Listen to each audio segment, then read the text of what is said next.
平阳侯府绝对容不下你这样歹毒的妇人。平阳侯府，我穿书了。说，天杀的！究竟我竟然穿成了恶毒婆母！早知道，我就不该看这本狗血大虐文。按照原书剧情，窝囊女主慕容京，这时正被恶毒女配污蔑纵火，又被夫君沈玉堂扇脸体罚。夫君，我没有，我真的没有放过。贱妇，你还狡辩！嫣儿亲眼所见，岂能有假？这瞎眼的渣男，竟然是我的儿子！母亲，你醒了。母亲，你信我，我真的没有纵火，我没有。毒妇，你还敢在母亲面前狡辩？赶快给我滚出去！沈玉堂这个大傻叉，偏信外人的话，欺负自己老婆。当初看这本小说的时候，乳腺结节都被气出来几个。好了，你先松开。母亲，儿啊，过来，让为娘看看。这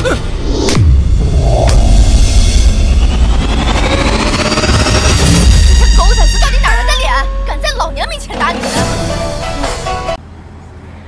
家中下头男，你个小崽子，你还敢动手打媳妇儿？看把你能耐的！老娘我今天打死你！母亲，别打了，别打了！母亲，母亲，你打我！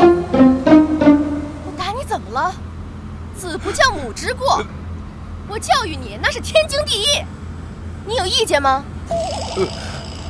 既然让我穿成了你这渣男的母亲，那我就让你感受一下什么叫浓浓的母爱。姨母，请手下留情。哟，恶毒白莲花来了。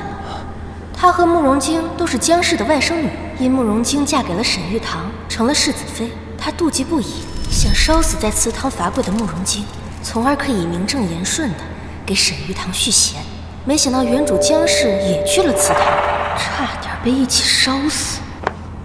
原书里，慕容嫣儿担心事情败露，就恶人先告状，把罪责都推到了慕容京的头上，污蔑他纵火。姨母，你不要打玉堂哥哥，要打就打我吧。好嘞。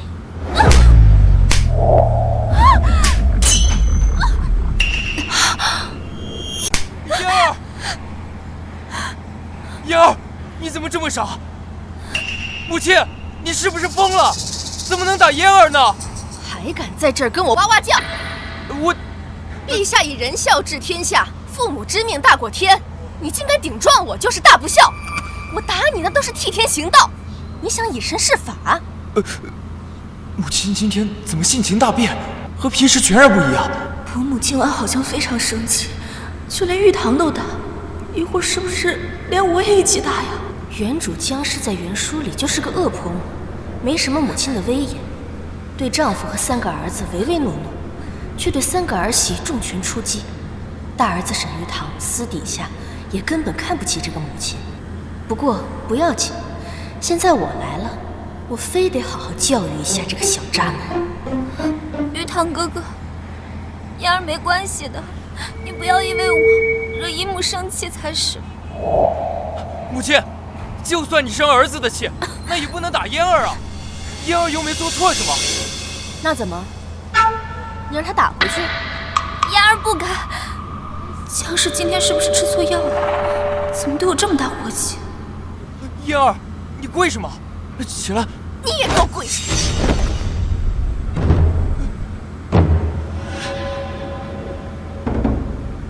嫣儿，你一个未出阁的姑娘，一进门就对着姐夫投怀送抱，成何体统？既然你母亲不懂得教你规矩，那我就替她教一教你做人的礼仪廉耻。我这也是为了你好，你说是吧？伯母从前都是偏帮嫣儿，今日怎么的不向着她了呢？嫣儿知错，嫣儿谨记姨母教诲。哎呀，母亲，嫣儿不是这样的人。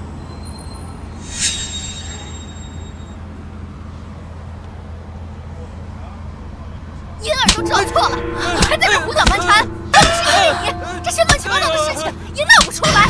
你还敢跟我顶嘴，我打死你！打死你！打死你！夫人，别打了，侯爷回来了。回来就回来，怕什么？你这个样子，怕是会吓到侯爷。奴婢还是先帮您梳洗一下。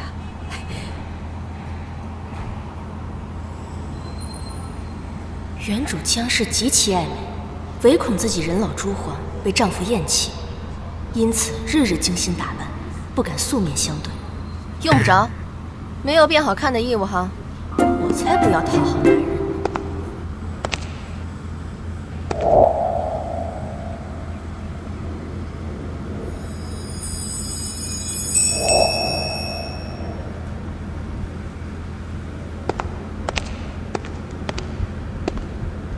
这就是沈燕，怎么感觉好像和原主记忆中的模样有些不同呢？侯爷，我求你，你别走，你别走！侯爷，你救救世子爷吧！岳母受了火烧的刺激，要杀了世子爷啊！这么低劣的告状手段，我都懒得点破你。夫人，你们这是在干什么？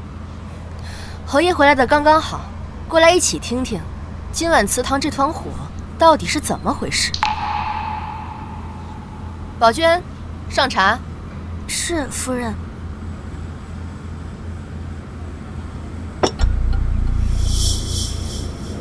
王爷、夫人，你们不要怪姐姐，姐姐不是有意要放火的，只是姨母责备她，她一时气愤才会推翻烛台，她不是有心要烧死姨母的呀。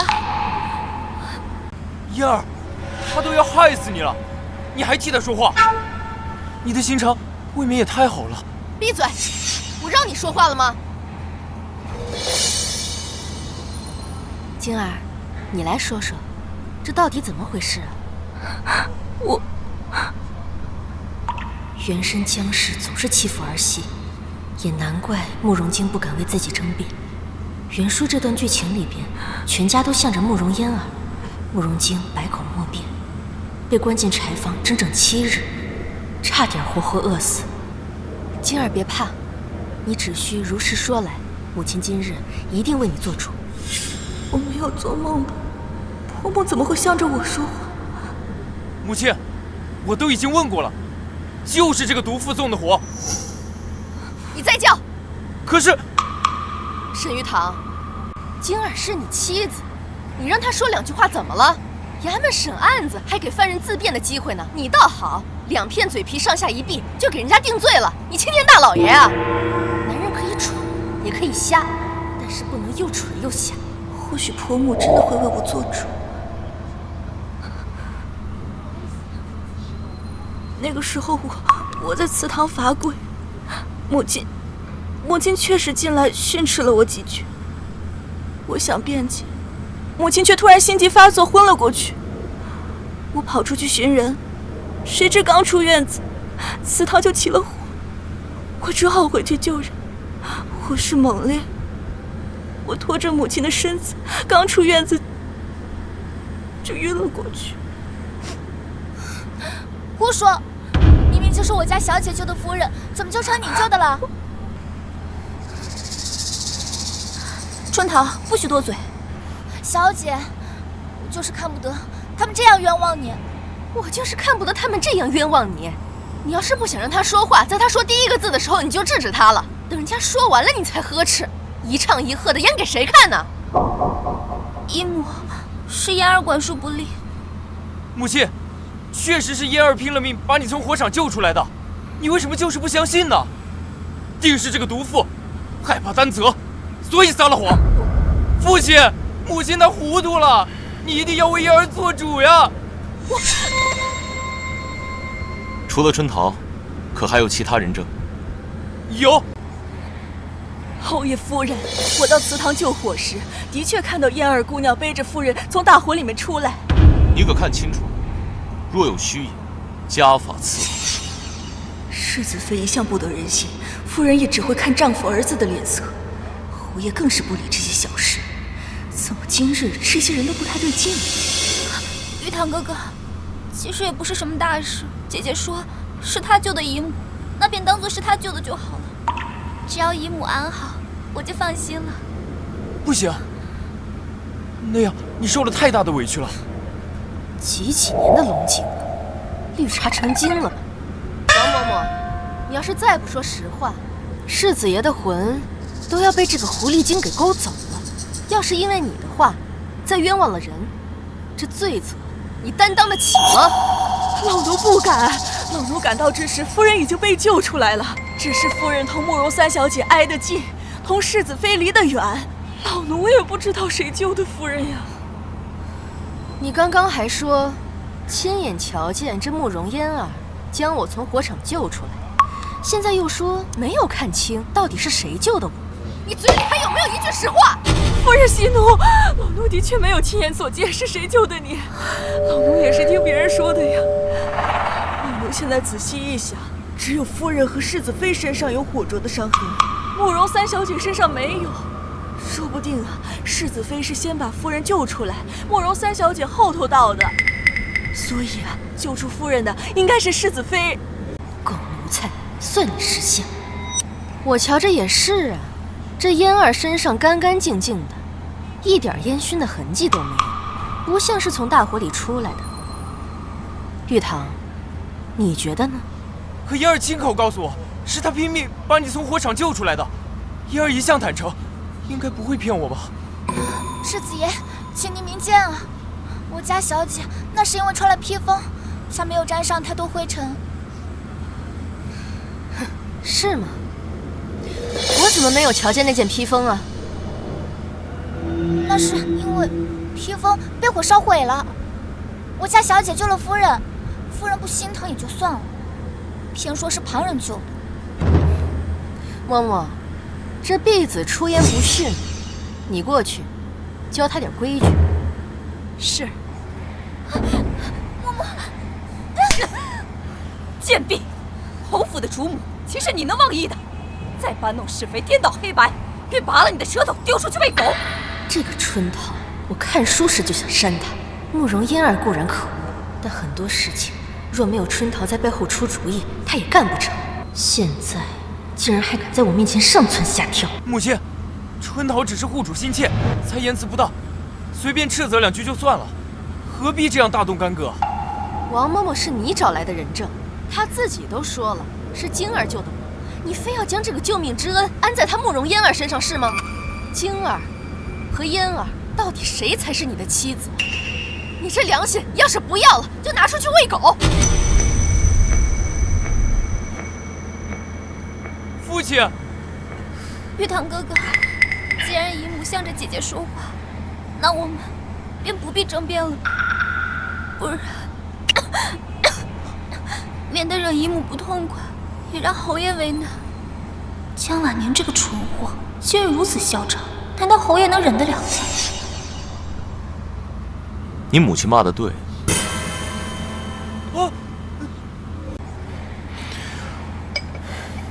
既然不是晶儿放的火，那放火的便另有其人。嫣儿，嫣儿，你没事吧？母亲，嫣儿的风寒一直没好，今夜又这样折腾，她的身体受不住了呀。我看不是身子弱，是装的吧？父亲，你快看，母亲她糊涂呀！你快为嫣儿做主呀！夫人，夜深了，要不……女人说话，你男人插什么嘴？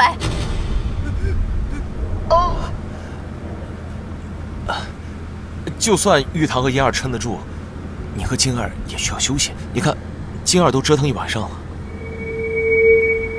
滚滚滚，都给我滚！走，快点出去！出去！来，走吧。都怪袁叔作者写的太潦草，这一段根本没有留下慕容嫣儿纵火的罪证。没关系，以后有的是机会整治他们。这沈燕，不可否认，的确仪表堂堂，气度不凡。袁书中这人不是很薄情寡义吗？夫人，可有哪里受伤啊？还好没什么大碍。那便好。要不是我看过原文，知道他不爱我，后来还把我休了。我可能真的被他外表给骗了。哼，老帮菜，再好看也没有用。侯爷，你怎么还不走啊？夫人，我想搬回来住。不行！见了鬼了，他刚刚是想吃我豆腐。我的意思是说，侯爷与我分居多年，我这里没有准备侯爷的东西。没关系啊，夫人，来日方长。林嬷嬷，好好照顾夫人，要是有什么要紧事，就到书房来找我。是侯爷。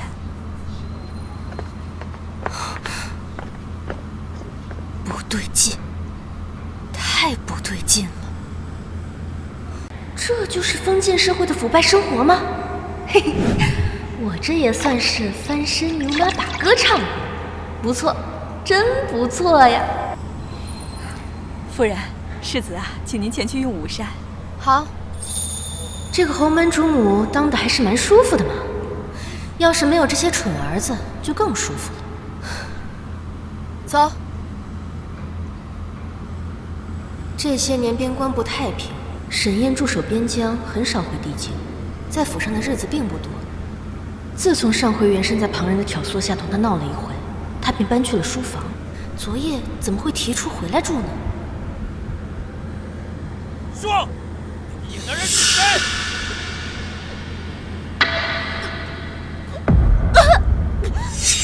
逆子，你要死啊！今儿做了什么？你要这样把他往死里掐？平日里因儿咳嗽一声你都紧张的不行，现在掐起媳妇儿来倒是一点都不心疼啊！母亲，你来的正好。你说说，哪个男人能看得自己的妻子背着自己偷人，还怀了野种？什么？我没有，金儿怀孕了？没有母亲，我真的没有偷人。我知道，别怕。我当然知道，这段剧情是慕容嫣儿母女俩伙同大夫污蔑慕容清，只是怎么提前发生了？难道是因为昨晚我护住了慕容京，剧情发生了改变？表姐，你怎么顾着外人，全不顾自己儿子的脸面呀？这就是柳氏，元申的远房表妹，金儿的嫡母，慕容嫣儿的亲娘。来了侯府之后，一直赖着不走，上蹿下跳的挑事，在元申的纵容下，俨然把自己当成了侯府的女主人。哎呀，姐姐，你的脸怎么白得像个死人啊？这要是侯爷看见了，难免会觉得晦气。我看你呀，还是回去好好补补妆吧。姐姐，你本就和侯爷夫妻不睦，再不好好打扮。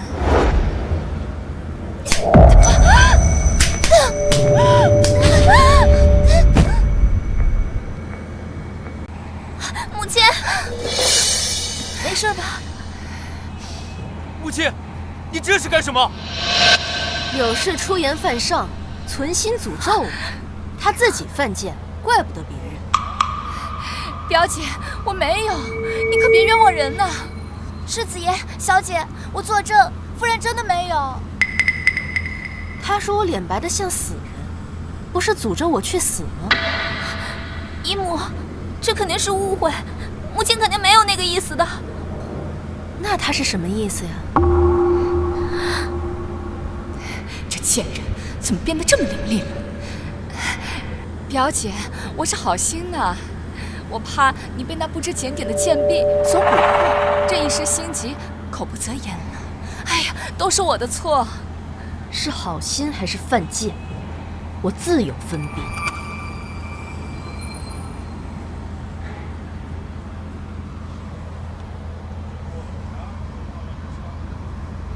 晶儿，到我旁边来坐。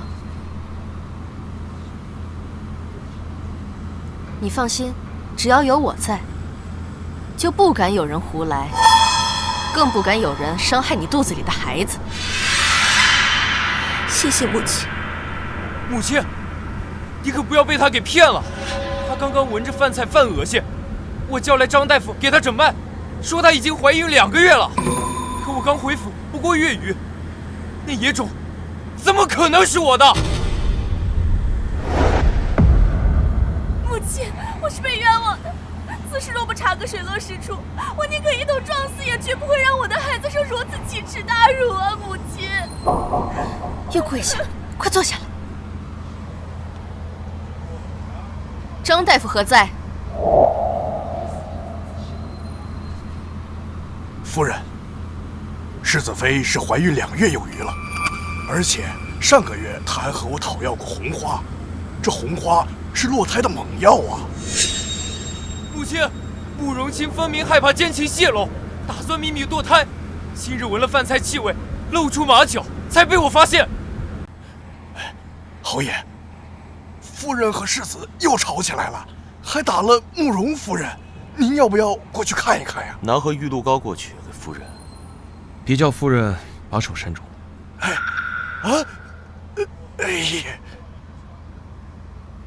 张大夫，你如此挑唆世子，安的什么心？夫人慎言呀！我与世子妃无仇无怨，又岂会胡乱污蔑于她？我只是和世子爷实话实说呀。好一个实话实说！你可知，就因你空口白牙，会害掉2人的性命，还真是杀人不见血。夫人，就算你想护着世子妃，可世子妃怀孕2月有余，是事实呀。就是呀，表姐，这家丑不可外扬，这事闹大了，对大家都不好。我看呀，就把晶儿肚子里的野种打掉，给她点教训，这事啊就了了呢。母亲，我真的没有偷人，我的孩子是无辜的，我自己不要紧，求你们不要杀了我的孩子。慕容静，你还在惺惺作态，护着你那个野种！你怎么又跪下了？站起来！张大夫，你说世子妃上个月就有了身孕，还向你讨要了红花，你可有证据？我上个月给世子妃开的那个药方，和世子妃派人去药铺买的那个藏红花，就是证据。如此说来，要证明姐姐的清白，只能找人去搜一下姐姐和杏儿的住处。还不快去给我搜！慢着！世子妃的屋子，岂是你们说搜就能搜的？晶儿的药方，还有煎药的药材，一向都是由杏儿保管，去搜她的屋子便可。还有，玉堂，让你的人去搜，其他人待在这里，谁也不许离开。好的，母亲。还不快去！是。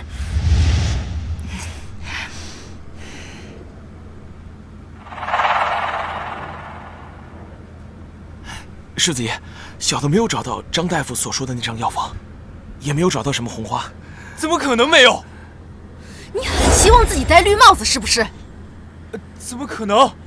张大夫说了，比起自己的妻子，你倒是宁愿更相信一个外人。晶儿有你这样的丈夫，真是倒了8辈子血霉。难道我真的冤枉晶儿了？怎会没有？肯定是这个家丁没有搜清楚。来了，你终于来了！昨天没能好好整治你，真是把我给憋坏了。今天看我不把你们一网打尽！我刚刚说过，谁都不许离开。我来告诉你，为什么晶儿的屋子里搜不出红花，因为这红花根本不在屋内，而在春桃的身上。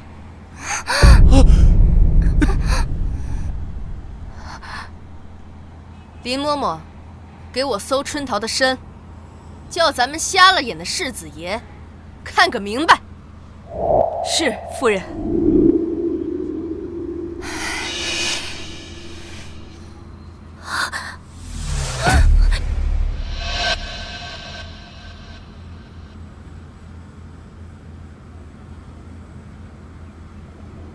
是，夫夫人，你要干什么？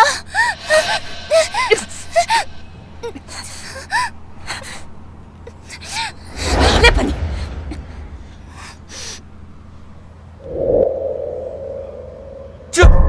这是怎么回事？你个蠢货，这还看不明白吗？有人要拿这2样东西陷晶儿于不贞之身。只要春桃去搜了屋子，再将这2样东西藏在暗处，再假意搜出来，那晶儿和她腹中的胎儿，这辈子都洗不清了。这药方和药材都是我自己用的，只是恰巧……你们慕容家的婢子真是毫无规矩。夫人问你才能答话，再敢插嘴叫嚣，打烂你的嘴！夫人，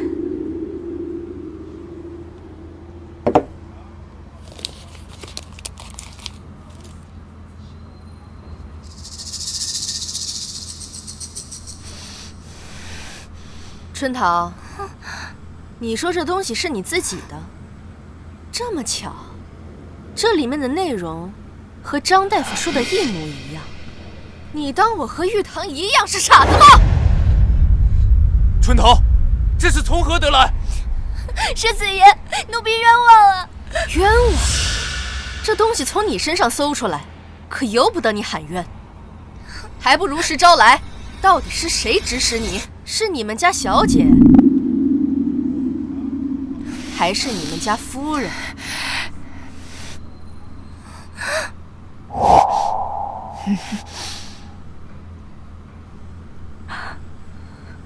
春桃，这诬陷世子妃的罪名，你一个人可担当不起。冤枉夫人，我真的不知道这些东西怎么会在我的身上。好你个祸水的丫鬟，就算知道玉堂喜欢嫣儿，你也不能祸害晶儿啊！玉堂哥哥，我真的不知情啊，是那个春桃她自作主张的。嫣儿，我不是傻子。夫人，老夫突然想起家中还有事儿，就先告辞了。张大夫，请留步。既然这婢子不肯招，那就打到她说实话。给张大夫搬一把凳子，让他坐着，好生看着。这婢子要是不小心晕了过去，就给她扎一针；若是不小心打死，那这条人命就算在张大夫身上。夫人，这……走。夫人，奴婢冤枉啊！审这2个人还需要些时间。晶儿怀了身孕，随母亲下去一同休息。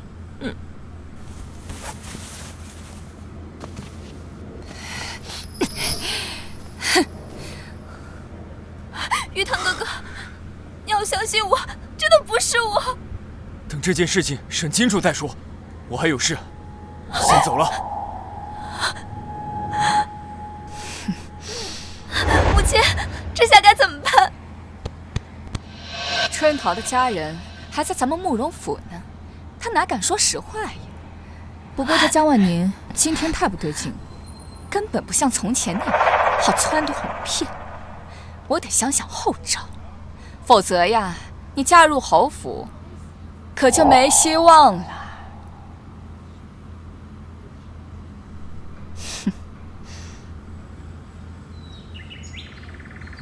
我的好儿媳，听娘一句劝，咱女人可千万不能做恋爱脑。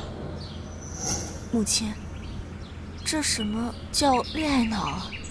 这恋爱脑就是一个女人把自己的一切依托在一个男人身上，然而当这个男人对这个女人厌弃时，那这个女人的世界就会轰然崩塌，这是万万不能的。咱们女人应该将命运掌握在自己的手里，可千万不能成为一个男人的附属品，明白了吗？晶儿，晶儿，我……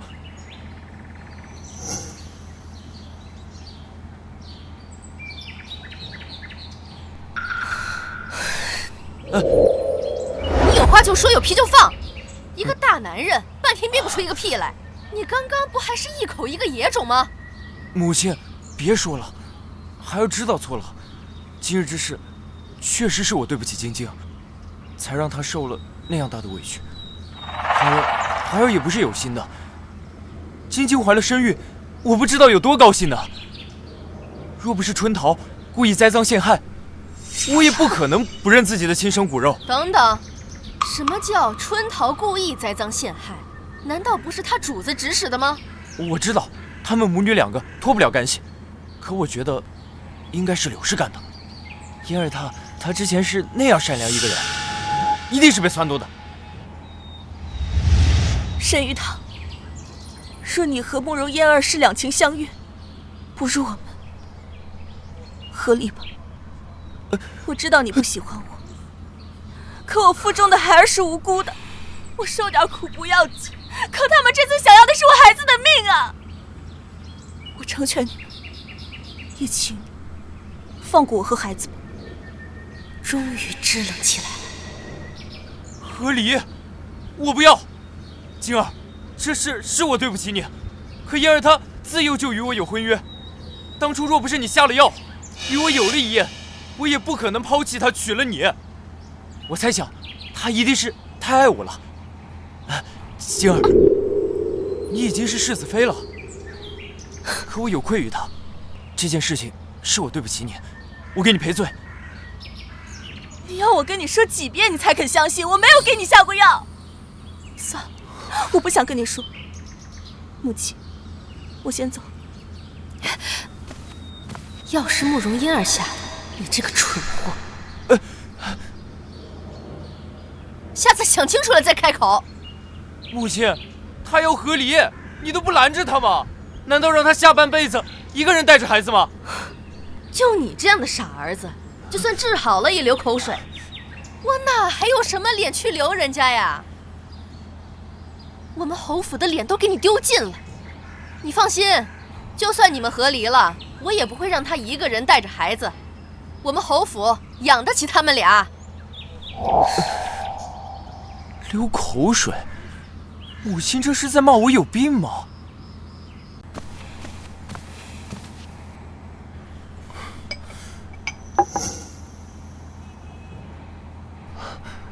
是不是累了？消气了？他怎么知道我动气了？也是，府里出这么大的事，他怎么会不知？该不会是要找我麻烦吧？我们那个大儿子实在是太没有人性了。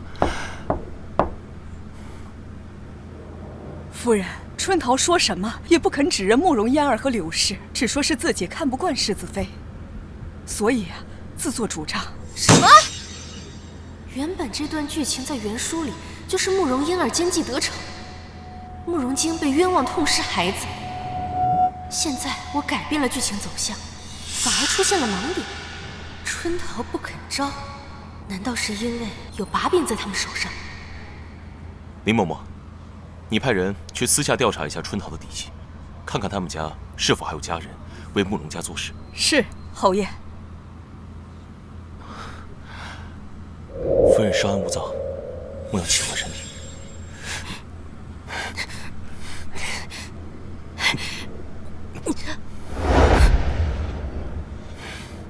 难道侯爷有什么好方法？如果夫人需要，我可以出出主意。他竟然想帮我！侯爷纵横官场多年，一定有拿捏他们的好办法，对吧？那夫人有没有听过，贪官奸，那清官就更奸？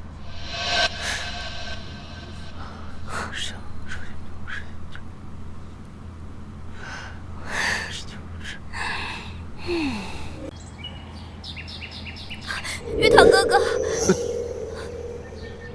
相信我，我真的不知情的。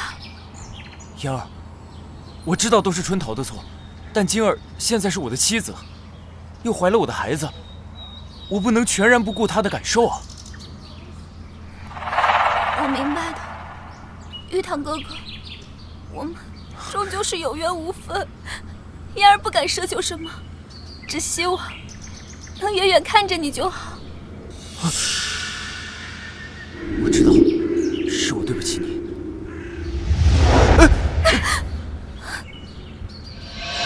到了就进去坐下，堵在门口做什么？是。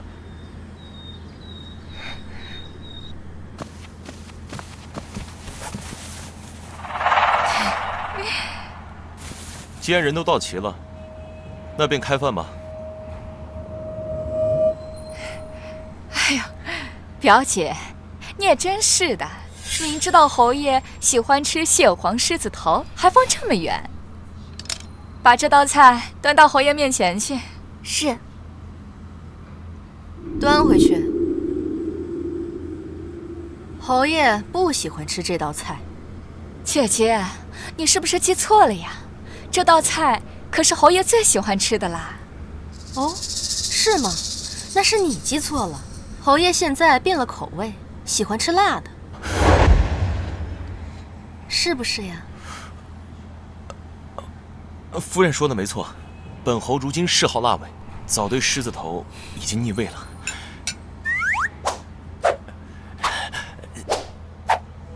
撤吧。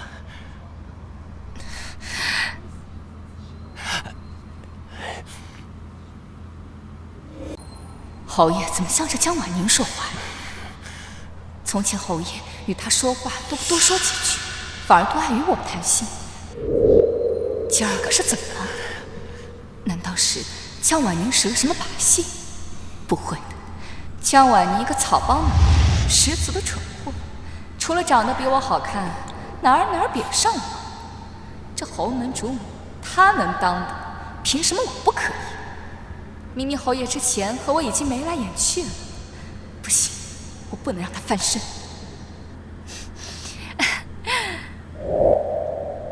侯爷，那这一道辣炒兔丁，侯爷应该喜欢吧？吃饭就吃饭，你在这演什么聊斋呀？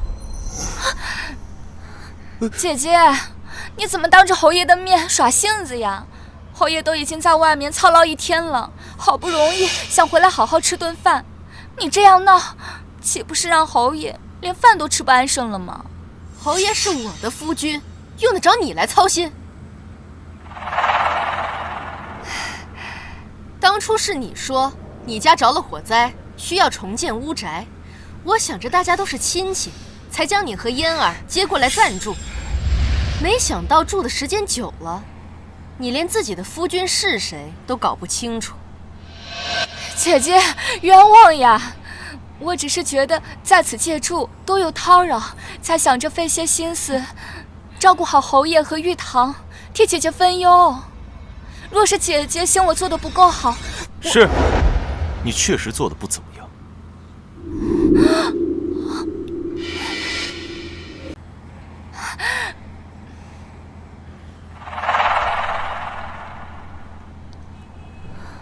你们慕容家在京中不还有处别院吗？近来京儿身子也重了，我们也不便多留你们，你们收拾收拾，搬去那儿吧。这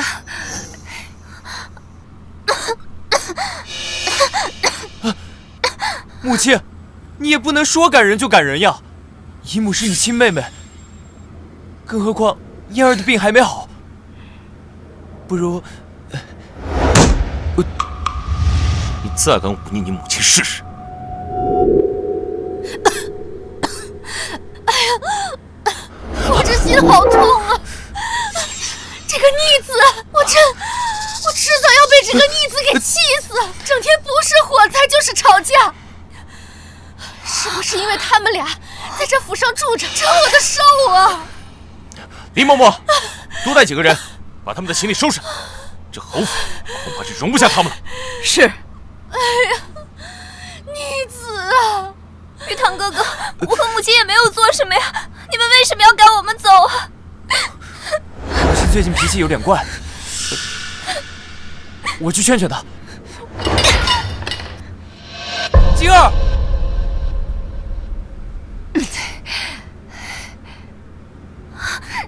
嘴的鸭子竟然还能飞了，我就不信了。陛下重孝，孝道大过天。我这个嫡母，若是状告慕容京不孝，我看他们怎么收场。他们现在看中慕容京有孕，拿捏了慕容京，就等于拿捏了整个侯府。哼！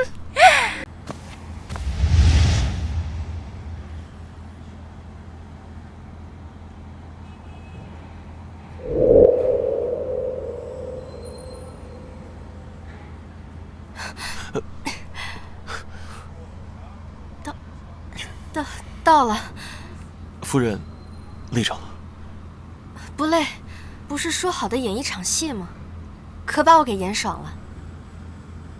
终于能把这俩绿茶赶出去了。侯爷，春桃的父兄在慕容家老宅修缮，我连夜派人将他们绑了过来。春桃见了人便招供了。这是供词。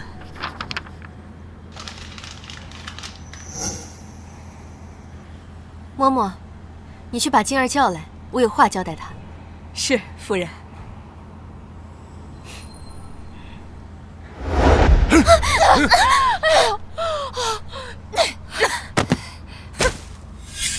好你个贱婢，谁给你的胆子，竟然敢这样对我们？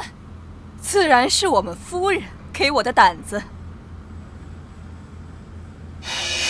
哎呦，我这是造了什么孽呀！我辛辛苦苦养大的女儿，竟然是一个白眼狼！我不过是在他府上多住了几日，便嫌弃我，想让我这个嫡母去死啊！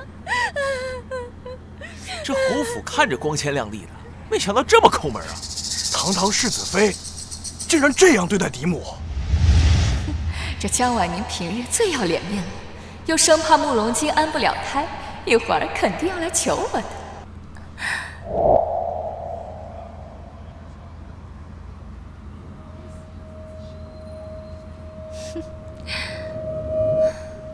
来，大家都来看看年度大戏精彩上演，走过路过不要错过，大家伙儿都来看看。怎么了这是？母亲，这么多人看着，你别胡搅蛮缠了。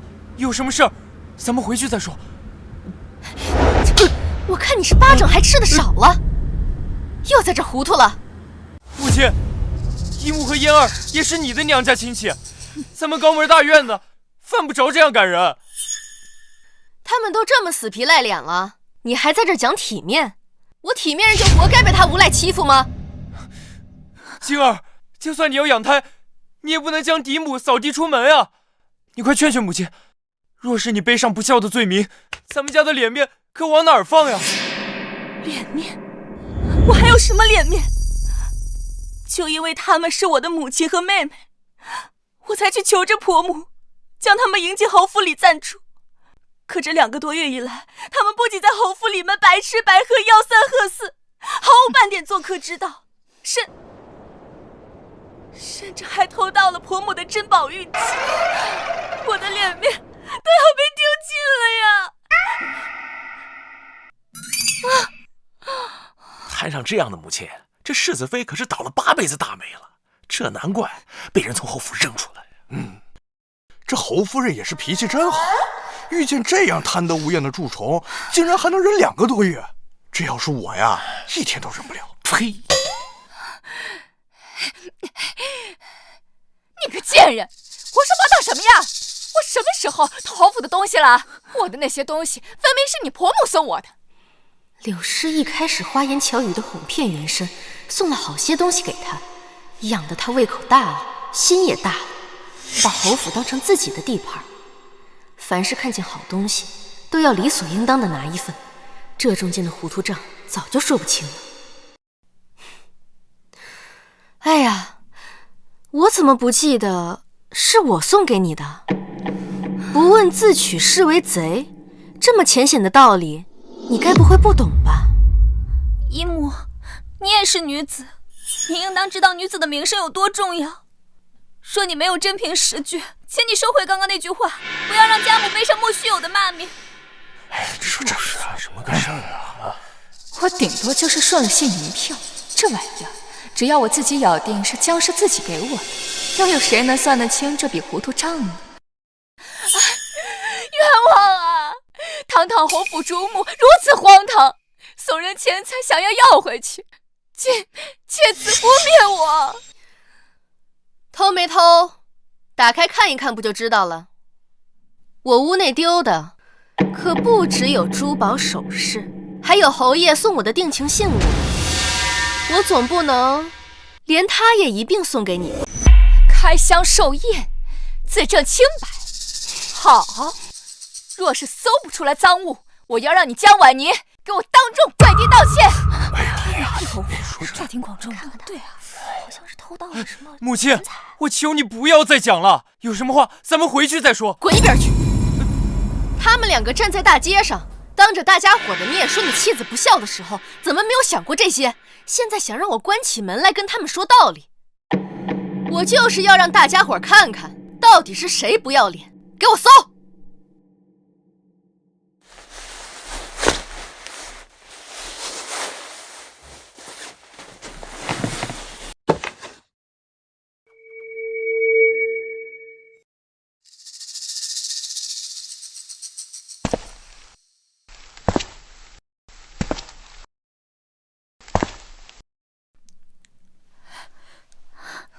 侯爷，侯爷，柳氏他偷了我好多东西，就连你送我的定情信物，他也一并偷了去。他简直是太可恨了。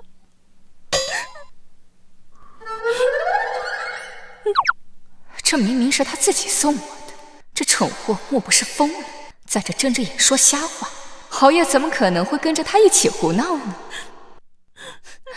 侯爷，我没有啊，姐姐她眼睛看不清，认错了东西，侯爷总不会认错吧？之前侯爷待我还是很不错的，绝不可能和江婉妮一起冤枉我。江婉妮，你就等着被打脸吧。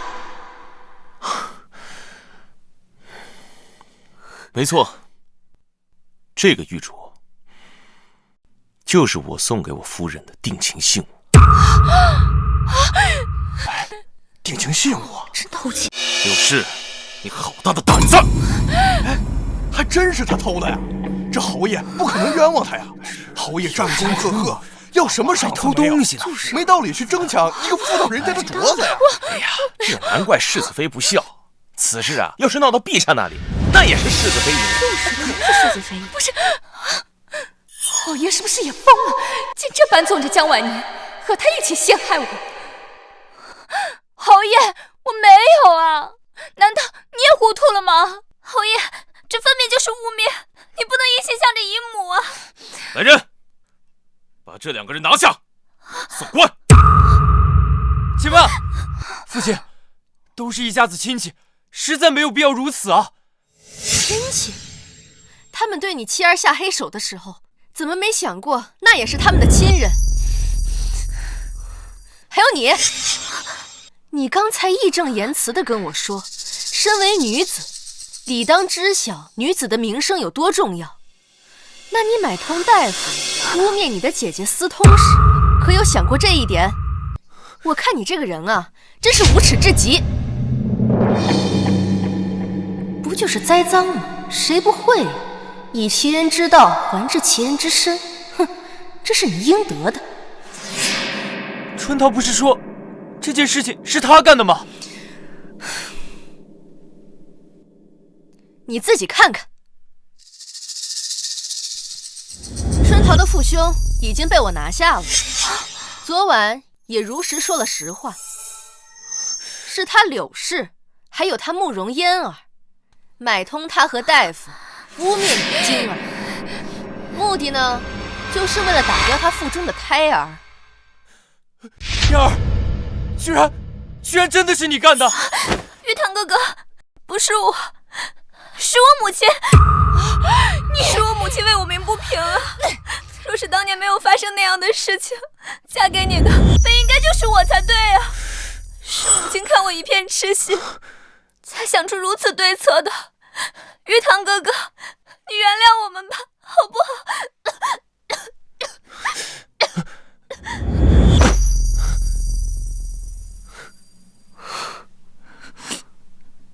父亲，我知道错了，但求您千万不要送官。嫣儿这身体，只怕进去就没命出来了。之前是我辜负了她，都是我的错，但她罪不至死呀！沈玉堂，我果然不该对你抱有一丝丝期望。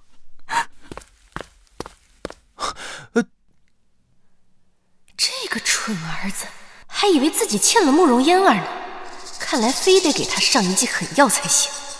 一旦没了世子之位，他在慕容嫣儿眼中便一文不值了。既然你这么糊涂，那我平阳侯府的世子位也要易主了。你不是担心你的姨母跟你的表妹吗？那我看你啊，就去做他慕容家的儿子。母亲，你连我也要赶出家门吗？你也不要我了吗？父亲，母亲她疯了！你母亲说的没错，我们家又不止你一个儿子。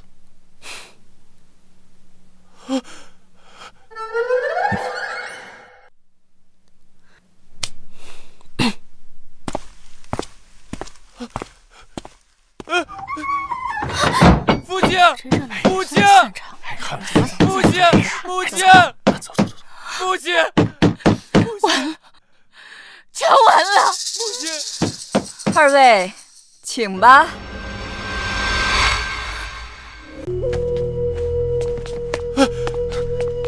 嫣儿，你再等我去向父亲求求情。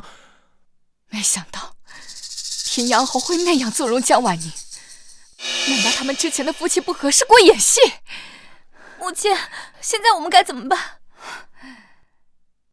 嫣儿，你先听我说。听你说有什么用？现在你已经被废了世子之位，是个人都能踩在你头上，你已经一文不值了，我还指望你什么？难道你只是贪图我的世子之位？难道你之前都是对我虚情假意，回答我？是又如何？本来就是你一厢情愿。当初我让慕容京喝下药酒与你有染，才甩了你。没想到沈燕一战成名，平步青云封了侯，倒让你白捡了个世子之位。所以我才想方设法夺回你，没想到你就这般没用，被赶出了侯府，现在落得连丧家之犬都不如。呸！我们真是看走了眼，把赌注压在你身上。哼，原来真的不是金儿下的药，是你一直欺骗我，让我有愧于你。母亲说的对，像你们这样的狠毒女人就该送官。走，快走。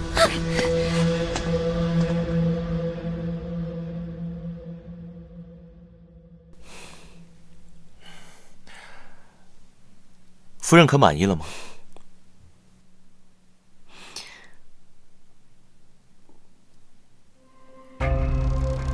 你不是侯爷，对吗？夫人，你在说什么啊？你知道我在说什么。书中的沈燕对原主江氏漠不关心，哪里会像现在这样事无巨细的照顾和迁就我？夫人，我虽然不知道你为什么这样说，但我确实是你的夫君，绝非旁人假扮。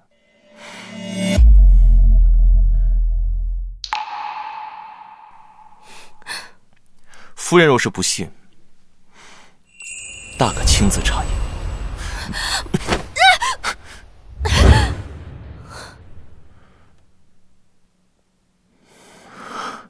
好久都没有这样看过你了。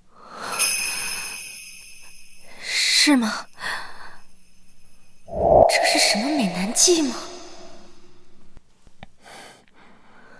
夫人这次回府，总觉得变了很多。我我怎么可能变？你想多了。虽说这个沈燕表现挺不错的，但在探明她什么底细之前，我也不敢交底。可我觉得夫人……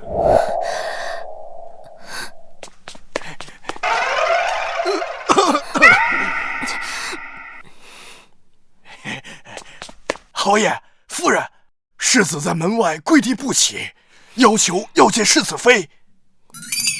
世子？谁是世子啊？是大少爷。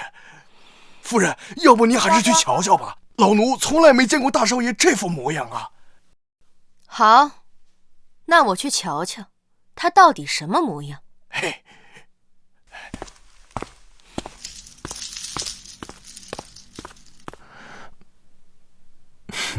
青儿，是我蠢笨如猪，一直错怪你。我不求你原谅我，但求你给我一个弥补的机会，不然我就跪在这里，长跪不起。你在这道德绑架谁呢？晶儿，别理他，我们走。母亲，孩儿知道错了，求您劝劝晶儿原谅我吧。真是迟来的深情比草贱。我有什么立场去劝他呀？你自己造的孽，自己去还。我也对你失望至极，你想跪，那便跪吧。晶儿，求你再给我一次机会，你打我骂我都行，但别不要我。我们的孩子，咱们的孩儿，他出生也是想有个父亲的。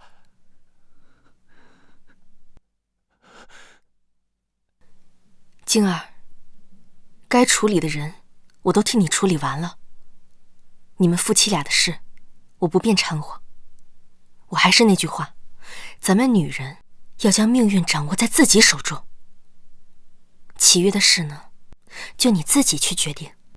母亲，今儿感激不尽，请您放心，我绝对不会像从前那般软弱。只是，若玉堂真的肯改过自新，我也不愿孩子从小便缺了父亲。晶儿，以后若是男孩，我便教他骑马打猎；若是女孩，我一定会好好呵护她，绝不让她受半点委屈，也不让她找一个像我这样的蠢材。沈玉堂，那便看看你有多少诚意吧。从今往后，你还是孩子的父亲，至于还要不要你这个丈夫，就全凭我的心意。好，我一定会好好表现，改过自新。孙管家，去收拾一间厢房，给他担住。是，夫人。大少爷，您看您想要住哪个厢房啊？当然是离晶儿近一点就行，有的住就不错了。晶儿，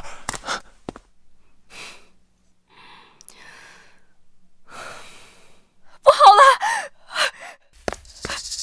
夫人，不好了！二少爷和二少夫人在院子里打起来了，说要和离。什么？快去看看！老二不是陪着芝芝回娘家了吗？怎么一回来就吵架？奴婢也不清楚，只知道一同回来的还有纪小将军，好像就是因为他吵起来的。纪灵珠，他来凑什么热闹？原书中老二这对感情不好，都是因为这个纪灵珠，他借着真性情的幌子对老二媳妇儿蹬鼻子上脸，偏偏沈玉安这个傻缺还觉得他只是耿直。给我滚出去！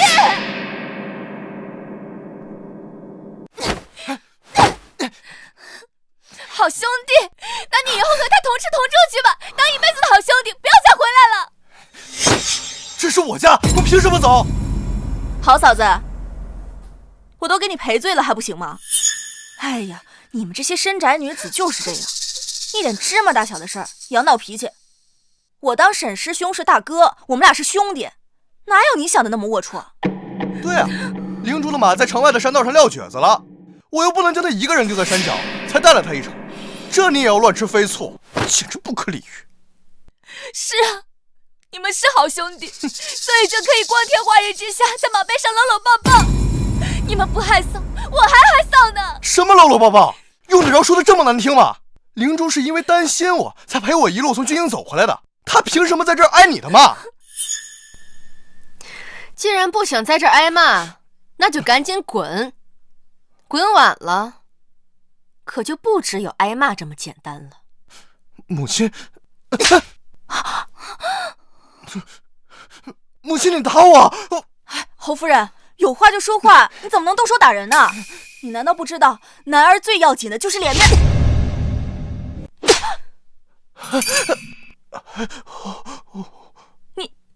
你为何打我？谁允许你们在我家大呼小叫？当我这里是什么地方？你不是说你不矫情吗？你不是说你很大度吗？那吃我一巴掌怎么了？再者说，你不是跟我家玉安是好兄弟吗？兄弟就应该有福同享，有难同当，有巴掌一起挨呀。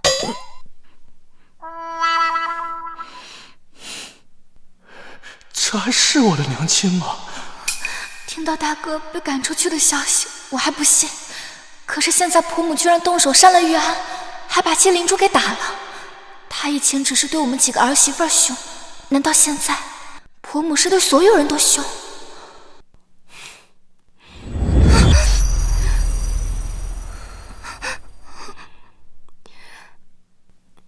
芝芝，芝芝，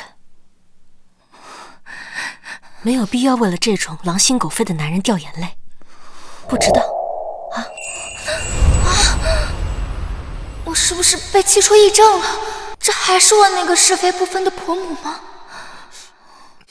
母亲，灵珠又没做错什么，你怎么能打她呢？你知不知道，灵珠在剿匪的时候为了救我，差点就死了。师兄，别说了，你看我这不是好好的吗？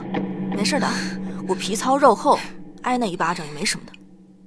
只要嫂子还有侯夫人消消气就好。阴的没边儿了，不愧是汉子差。宋芝芝这要强的直脾气，还真不是他的对手。你看看你闹的好事啊，这下你满意了吧？本来就是一点鸡毛蒜皮的小事，你心胸就不能宽广一点，非要搞得大家都不痛快。是，他大度，他心胸宽广，他气吞山河。既然你的灵珠师妹那么好，你怎么不把她娶回家供床上？你胡说什么呢？我跟师兄清清白白，是哪个长舌妇在背后乱嚼舌根，毁人清誉？你说的都是什么胡话啊？明珠好歹也是将门之后，难道你叫她到我府上做妾不成？好啊，你总算是承认了，原来是我挡了你们的道。既然你这么想把她娶进门当妻子，那我还厚着脸皮在这里做什么？今日我就把这二少夫人的头衔让出来，成全你们。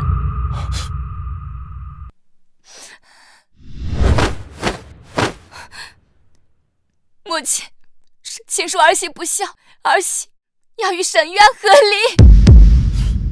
我不是合理就合理，你以为我怕你啊？你别以为这样就能威胁到我，到时候你别后悔。我才不会后悔。母亲，就算你今天打我骂我，我也不会改主意了。好，好，好，我就喜欢这样有心气的。母亲，你看看他说的都是什么混账话！你再不管管他，他就真的无法无天了。是该管管了。哼，我就知道哪有做娘的不护着儿子的。来人，取文房四宝，给二少夫人写和离书。是夫人。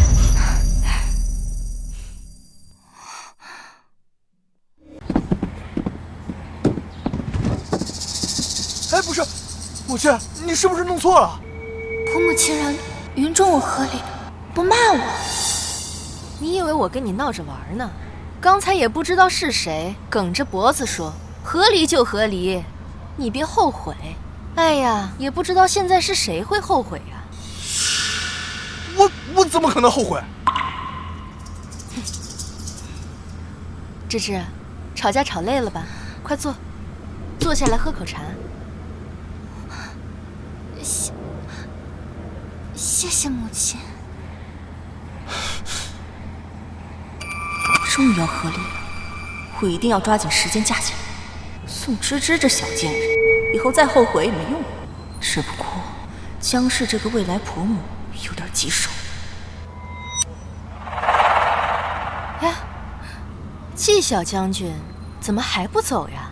就这么迫不及待的想嫁到我侯府来？侯夫人，不知道你是听了什么小人的挑拨，才这样误解我。可我敢对天发誓，我纪灵珠对侯府全无攀附之心。说起来，季老将军也曾立下过不小的战功，将军府也曾荣极一时。可你父亲季将军，吃喝嫖赌样样精通，差点没把家业败了干净。有人啊，见我侯府如日中天，上赶着巴结来抱大腿，也是理所当然啊。夫人，奴婢将和离书拿来了。世子妃说她之前写过一份，没有署名的。如果二少夫人不嫌弃的话，可以直接拿去。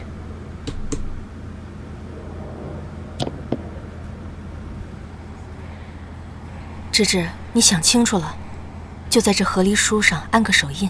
今日只要有婆母在，就不会有人为难你。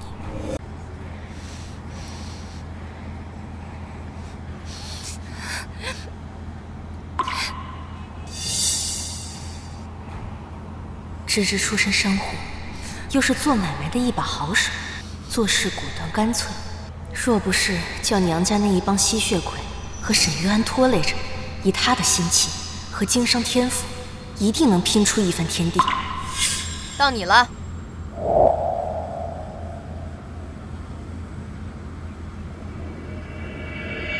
不是，明明回家前听说是大哥要和离，怎么就变成我了呢？我不行。你说合理就合理，笑话！我凭什么听你的？耍我呢？先。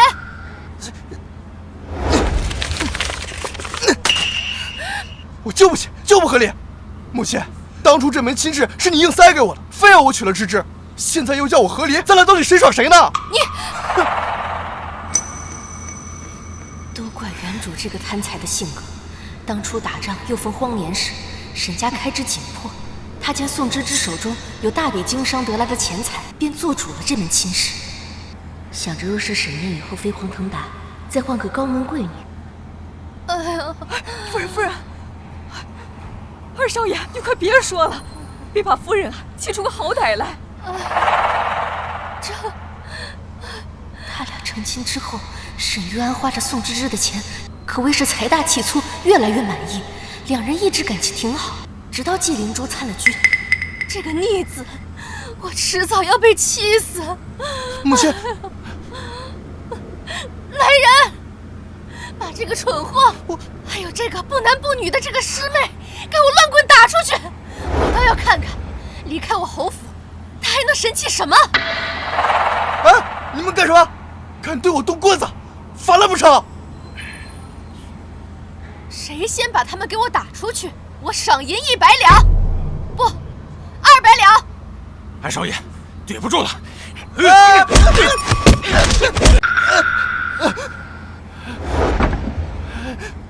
我母亲到底发哪门子疯啊？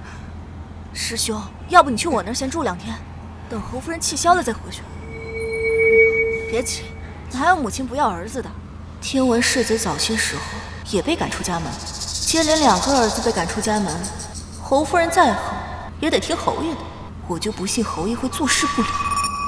灵珠，还是你对我好。走，我就不信了，还真的不让我回家。哼。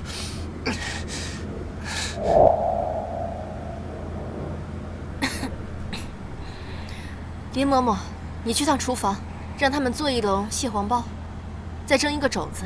哦，对了，再来1个虾饺。是，夫人。哎，夫人你慢点，你还怀着身孕呢。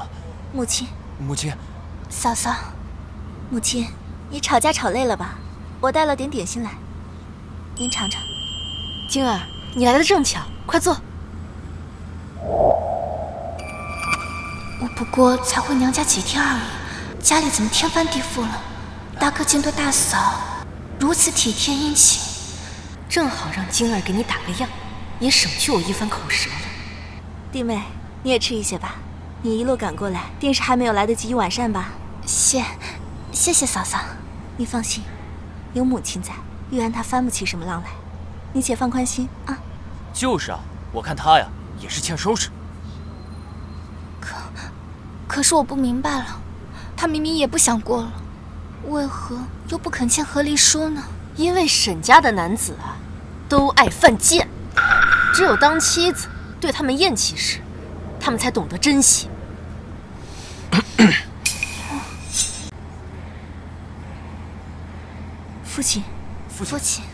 父亲，夜深了，我们便不叨扰了。侯爷怎么还没走啊？玉安也被赶出去了。对啊，刚好让他出去吃吃苦，看他以后还敢不敢狂。正好趁这个机会，让芝芝想想，他以后到底该做什么。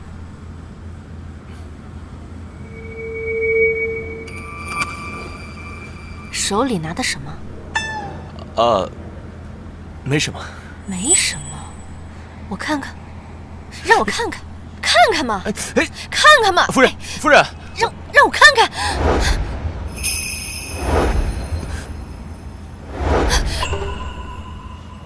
哇塞，好劲手的药！你还打算这样抱着我多久？不看了，侯爷，你还不赶紧回书房去休息？好，夫人也早点睡觉。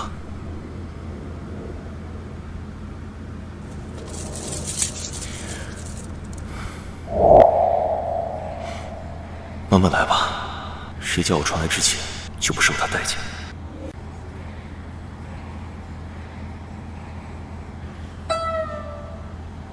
这酒不行，你们去那个飞天酒铺买他们最贵的牛儿红来，啊！去呀，愣着干嘛？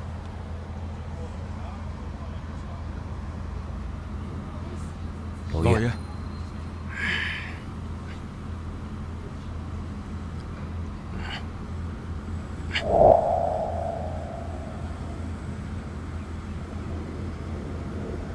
明珠，你要不还是快点把他弄走吧？咱们府上本来就捉襟见肘，哪里供得起他这样花费？我是要你嫁到侯府，不是让你请一尊大佛回来。父亲别急，这几日我已经发现了，沈玉安在侯府没什么地位。他那么阔绰，花的都是宋芝芝的钱。既然如此，那我就不能让他们和离。不合理，那你怎么嫁？女子和离可以带走嫁妆，绝不能让宋芝芝带着钱走，否则我们就全白忙活。先把她劝回去，然后再让宋芝芝意外身亡，这样嫁妆就归沈玉安了。唉，见师兄你一直喝闷酒，心里真是不好受。要不是我，你和嫂子也不会吵架。和你有什么关系？是他自己小家子气。嫂子是深宅妇人，又是商户出身，见识少也是正常的。这样的女子啊，生起气来不都是一哭二闹三上吊那招吗？你就让着她。我还没让着她，她都把我的脸丢在地上踩了。嫂子那是在气头上，要不我们找别人劝劝她。嫂子，不是刚从娘家回来吗？对啊，我去找芝芝父兄出面，好好教育教育他，看他还敢提和离。灵珠，还是你会替我着想啊！哼。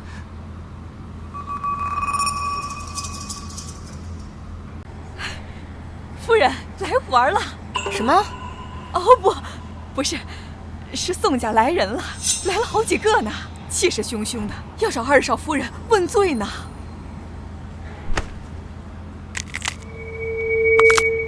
宋家一家子好吃懒做的，就知道爬在宋芝芝身上嬉戏，我早就看他们不顺眼了。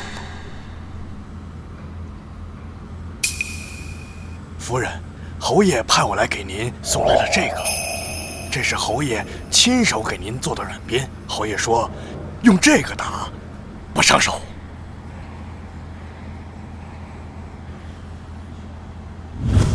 手里拿的什么？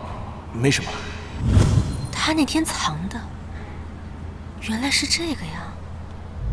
混账东西，好好的提什么和理，还不给我跪下，向玉安认个错！宋芝芝，好戏开始了，你慢慢享受。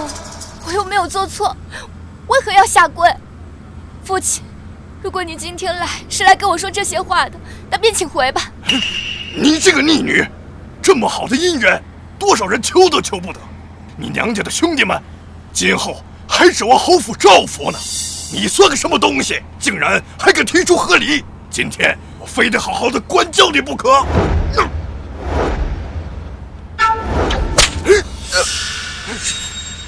爹，队长，亲家母，你这是干什么？他疯了吧？居然连亲家公都打！母亲，你打我也就算了，这可是芝芝的父亲啊！那又怎么样？宋芝芝母亲早逝，留下大笔嫁妆，可宋庆德却不到3个月立刻续弦，花着亡妻的嫁妆和妻妾们生了一个又一个，软饭硬吃，而宋芝芝却常年被苛待，被当奴婢一样使唤。宋家除了她，没有一个好东西。侯夫人，就算您身份尊贵，也不能出手打人吧？我父亲并未冲撞您，这事儿就算是告到府衙，我们也会追责到底。那你去告官啊，左右不过是赔些银子，就算是一鞭子需要10两银子，我也能打到你们变成猪头。这就叫恶人还得恶人磨。侯夫人，您是因为芝芝提出和离的事儿才如此吧？我会好好教育她的。你消消气。你嫁到侯府，侯府便是你的家。先前是为父太惯着你了，让你总是回娘家，才把你养成了这不知收敛的臭毛病。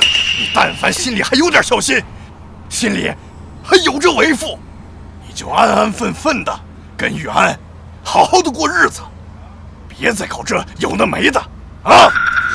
父亲，难道我就没有喜怒哀乐吗？我在侯府过得好不好，你从来不过问。即便如今我要和离了，你也不分青红皂白的就骂我。难道我嫁出去就不是您的女儿了吗？在家从父，出嫁从夫，这自古以来便是如此。再说了，我这也是为了你好。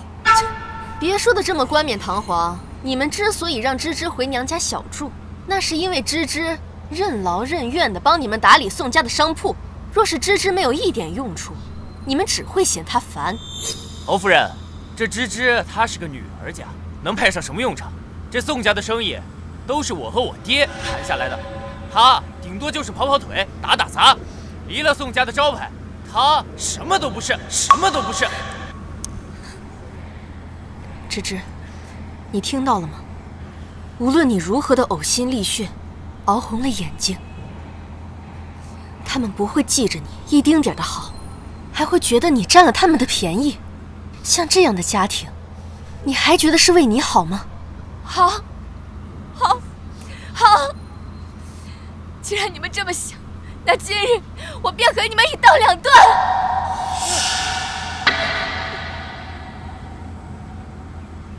侯夫人，你这是站到哪边了？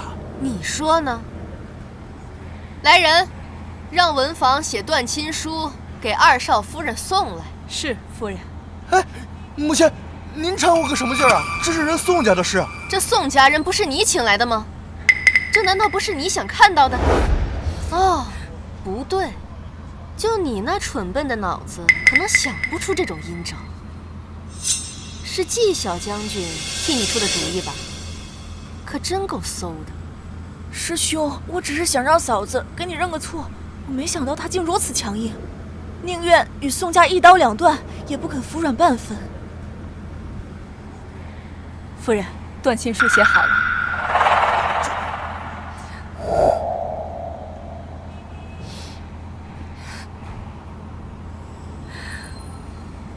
父亲，这是我最后一次这样叫你，从今往后，你我桥归桥，路归路，再无一丝瓜葛。这断亲书我是不会签的。你要是再闹下去，我就去官府告你不孝，叫你吃不了兜着走。笑话，在我侯府可由不得你们。来人，把他给我按住，按守夜。是，你们这是欺人太甚了！你们干什么？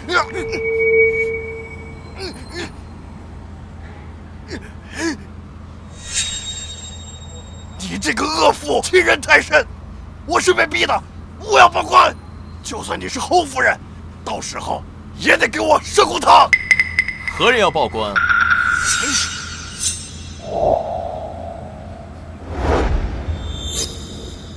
何人要报官？侯爷，侯爷，您可算是来了，您可得替我主持公道。这江氏身份再尊贵，也不过是个深宅妇人，还不是要听侯爷的。她如此蛮横胡闹，侯爷这下肯定得收拾她。侯爷，侯夫人她上来就打人，还逼我和我女儿断绝关系。这事儿要是传出去，众人会如何看待侯府？父亲，您快劝劝母亲吧，她逼迫人父女断亲，实在是无理啊！什么叫逼迫？芝芝自己想要断亲，是你们企图抹杀她的意愿。没想到，这名把我苦楚的竟是婆母。侯夫人，现在侯爷也来了，您不过只是个内宅妇人，这事儿还是不要掺和好。就是你欺人太甚，我现在手腕上还有伤呢，我要执意闹到官府去，你也吃不消。在场可有人看见夫人打人了？没看到，我们什么都没看见。你们这是寻死！雨安，是你把我请来的，你说句话呀！学长，虽然母亲蛮横，但我也不能真让她被人告官吧？我也没看见。真是个没用的东西！没想到平阳侯为替江氏遮掩，竟如此霸道。你这，好，你们是侯府，我一个小老百姓无力抗衡。既然是断了亲，苏世之，你以后在婆家有什么事，可别再回来哭。你省省吧，你何时替芝芝撑过腰？你只不过是想借着芝芝在侯府的关系，好给你的儿子铺路搭桥。来人，把这两个人给我赶出去！以后宋家和侯府再无任何瓜葛，休想再仗着侯府的关系在外行事，否则我绝不姑息。你们欺人太甚！苏世之，你这个白眼狼！白眼狼！做白眼狼！老实点！放开我，我自己走。我不过是想叫芝芝低头，怎么会闹成这样呢？夫人，和离书我请文房重新写了一份。师妹，我先走了。抓住他！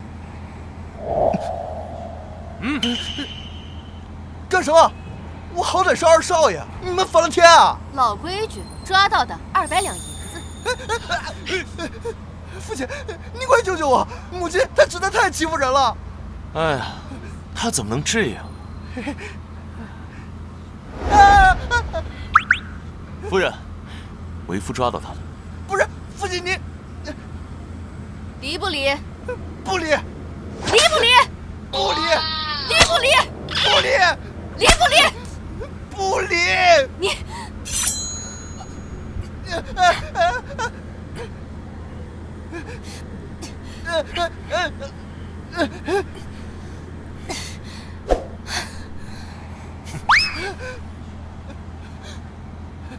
母亲，你为何非要拆散我们？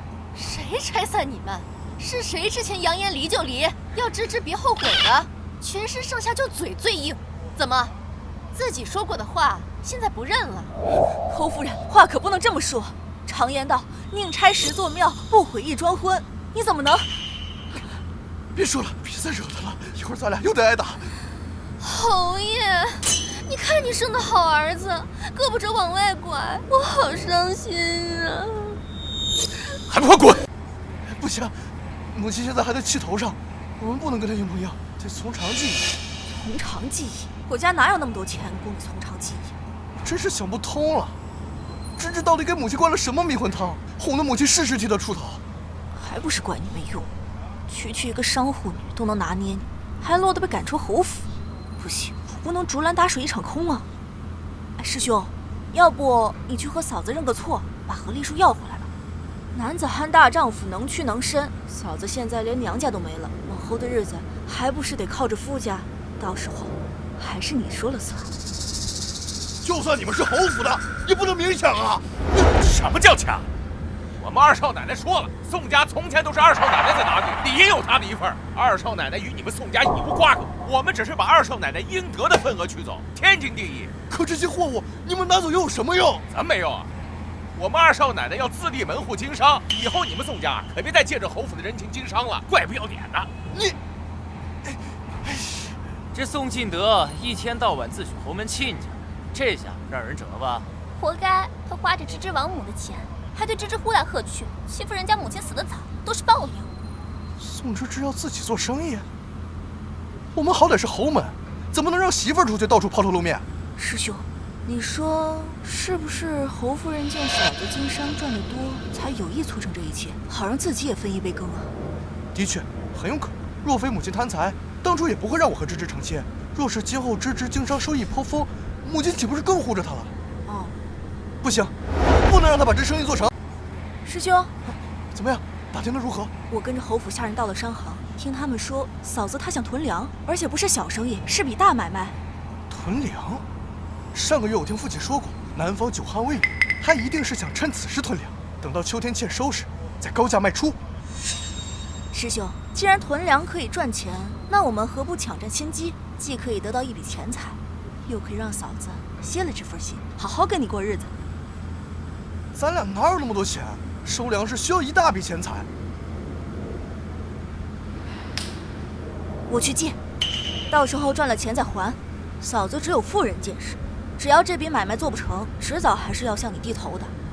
明珠，你不愧是我的好兄弟，为了我的事，你可真够意思的。臭货！等我赚了钱，你要是还回不了侯府，我连你一块埋了。侯爷回来了，送你的东西可还满意？尺寸合适，握柄刚好合我手的大小。难道他是熟人？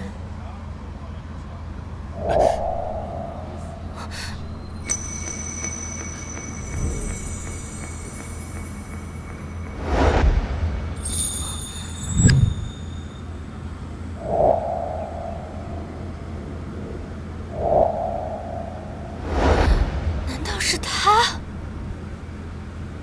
你，夫人。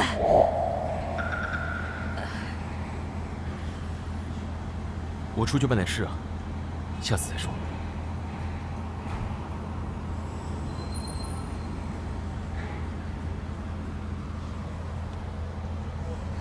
什么事啊？夫人，您猜的没错，纪灵珠果然来咱们后门探消息了。将军府那么大的钱财亏空，他追了许久的沈玉安又被我扫出侯府，他不急才怪。消息都放出去了吗？夫人吩咐，我当然得办好，保管那小蹄子发现不了破绽。母亲，芝芝，东西都要回来了吗？哎，坐。多谢母亲，我母亲的陪嫁财物已悉数从宋家收回，芝芝感激不尽。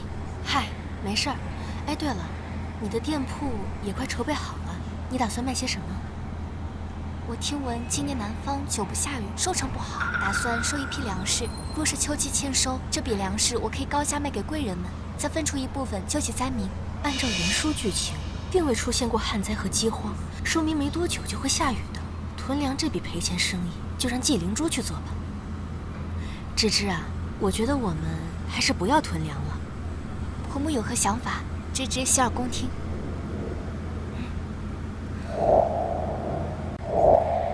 灵珠，你真的要全收了吗？不知道你借的是印子钱，这要是还不上，可怎么办啊？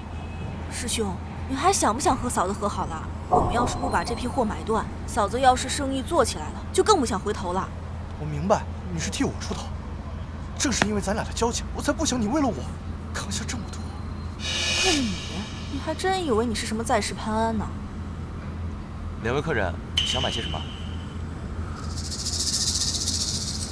我们想进货。在下萧怀瑾，正是这里的老板。敢问姑娘芳名？我叫纪灵珠。纪小姐果然气质出尘，不同于一般妇人，一看就很见识不凡。里面请。哎，灵珠，你要不再想想？你不想做生意就回去，我自己去。灵珠，到底是为了钱，还是为了我？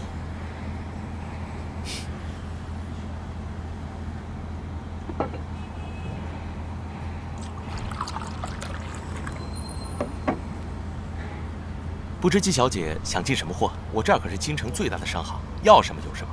我想收一批粮食。纪小姐真是会呀！今夏久旱未雨，现在正是囤粮的好时候。只不过大家都打着这个主意，粮食价格反倒水涨船高，供不应求了。那这里现在是没有货了？不瞒纪小姐，萧某自己囤了一大批，以待来日。今天和纪小姐一见如故，愿意割爱50担白米，60两黄金即可。只希望事成之后，纪小姐能赏脸与萧某同游玉壶。承蒙萧公子厚爱。灵珠，他这是打你主意，你可别轻易答应他。这位是纪小姐您的一个朋友，他不懂，您别管他。一个朋友，灵珠，咱俩可是最好的关系，我好心劝你啊。人家萧公子愿意割爱让给我，那是人家对我的欣赏，你干嘛把人想得那么龌龊？我不对，这话怎么似曾相识呢？你们这些深宅女子就是这样，一点芝麻大小的事儿也要闹脾气。我当沈师兄是大哥，我们俩是兄弟，哪有你想的那么龌龊？原来芝芝当时是这样的感觉，我都干了些什么呀？我说了，你要是不愿意做这生意，你就回家去。好，你一心想赚这钱就赚吧，不管你了。我和芝芝的事，以后也不劳你操心了。哼。想干嘛？肖老板，我们想进货。真不好意思啊，嫂子，粮都被我给拿了。怎么，利民商行如今轮到你做主了？这只要没成交，那就是价高者得。侯夫人，萧某久闻平安侯府大名，十分敬重，但纪小姐的确先和我谈成了这笔生意。他出多少，我追加。嫂子，你有那么多钱吗？黄金70两，你出得起吗？就算侯府财大气粗，你也不应该为了和我斗气随意处置吧？哎，我侯府就是财大气粗，我挥霍得起。肖老板，70两黄金，你爽快点。侯夫人，您别为难我，将军府肯定没有侯府阔绰，你又何必为难纪小姐？80两，肖老板，我灵珠也不难为你，这钱我将军府还出得起。90两。哎，灵珠，你就别和芝芝抢了。100两。那算了吧，我不要了。纪小姐，既已成交，就当面付账吧，这是商行的规矩。这2张银票刚好可以兑100两黄金。好嘞。嫂子，真不是我说你，你这性格本就小家子气，做生意这种事，真是不适合你们这种妇人。哼，我本来也没想要啊，是你自己一上来就提起粮食。别装了，你就是想囤粮食，等年末闹饥荒再狠赚一笔。也只有像你这种无耻的人，才会想要囤积粮食，赚灾民的钱。肖掌柜，我们之前说好的药材，我一会儿就让家丁带回去。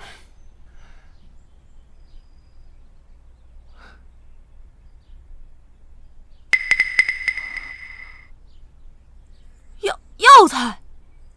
你们不是要囤粮食吗？亏你口口声声瞧不起深宅妇人，标榜自己见多识广。我看这天下之事，你是丝毫不知。昨日南方普遍降下甘霖，陛下也已经派人去修缮河道了，干旱问题不日就能解决。不可能！你们少诓我！京中各商行都囤了粮食，连肖老板也囤了粮。纪小姐，买卖既已谈成，就不能反悔喽。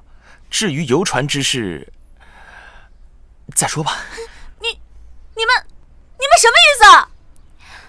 意思就是你亏大了。你们以前就认识啊？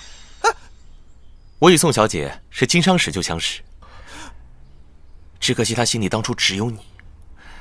如今她既已和离，我巴不得明日就带聘你去提亲。你敢提亲试试？她已离我未娶，凭什么我不能提亲？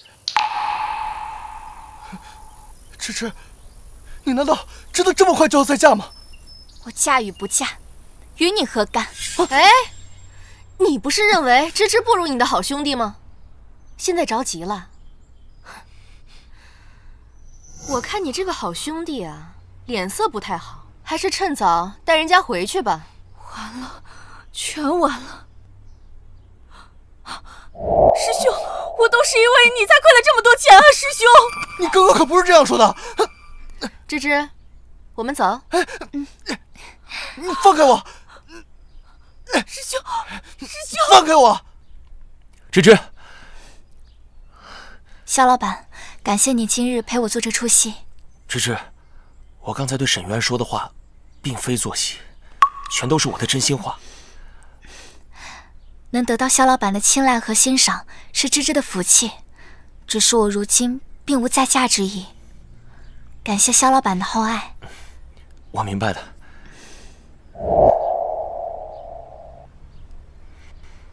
这萧怀瑾也是一表人才啊，只可惜芝芝对他并没有想法。别难过，日后沈玉安要是对他不好了，第一个告诉你。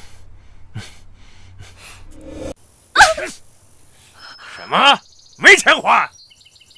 没钱还，你还敢找我借100两黄金？你还以为将军府是以前的地位吗？季将军早已是酒囊饭袋了。我告诉你，7日之后，你要是再还不了钱，我就搬空你家，把你送窑子里去。别，住手！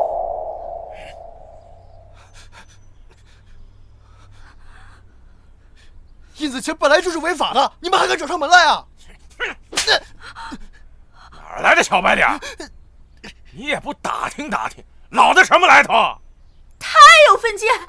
他是平阳侯府的二少爷，你找平阳侯府要钱去！灵珠，念在你曾经救过我才来相护，你竟然如此无耻啊！我无耻？我辛苦谋划了那么久，千不该万不该，就是把宝压在你这个废物身上。现在我完了，你也别想全身而退。就别在这唱戏了，谁不知道他这2天被平阳侯府赶出来了？你若是想把钱要回来，只管找平阳侯府要。就算侯府不要他了，他娘子可有的是钱。你这个贱人，还想让芝芝替你还钱？把他给我绑了！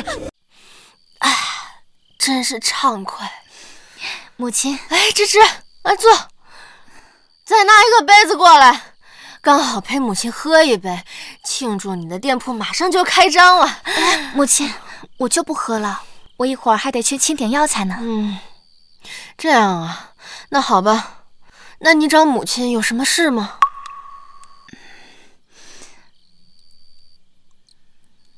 母亲，虽然我和玉安已经签了这份和离书，但我想了很久，还是先不上城府衙了吧。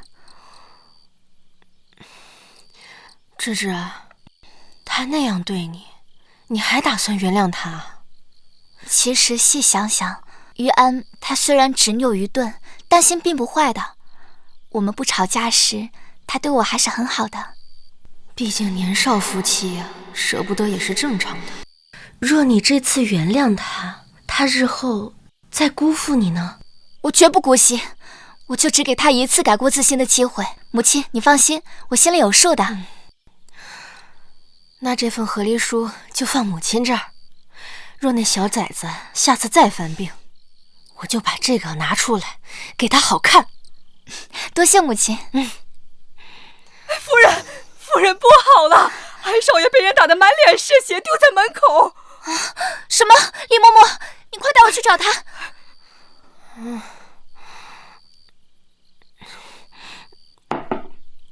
看看热闹去。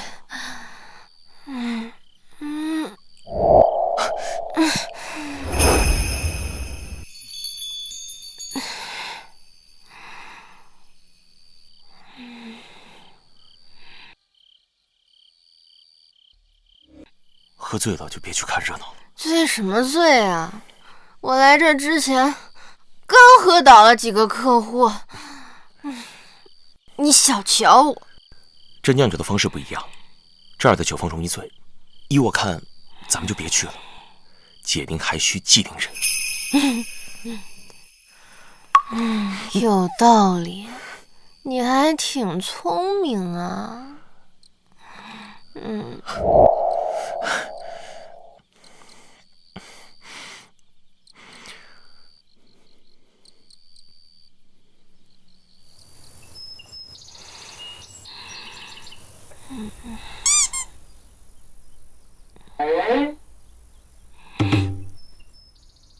昨晚我酒后乱性了吗？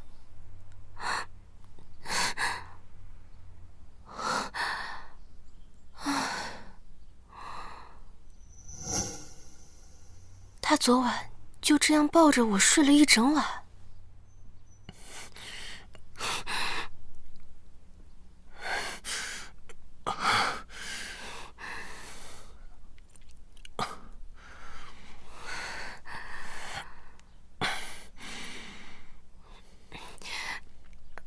你其实昨晚不用陪我的。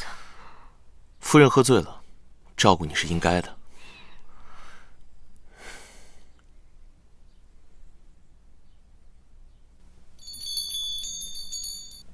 说的好像真夫妻一样。其实你……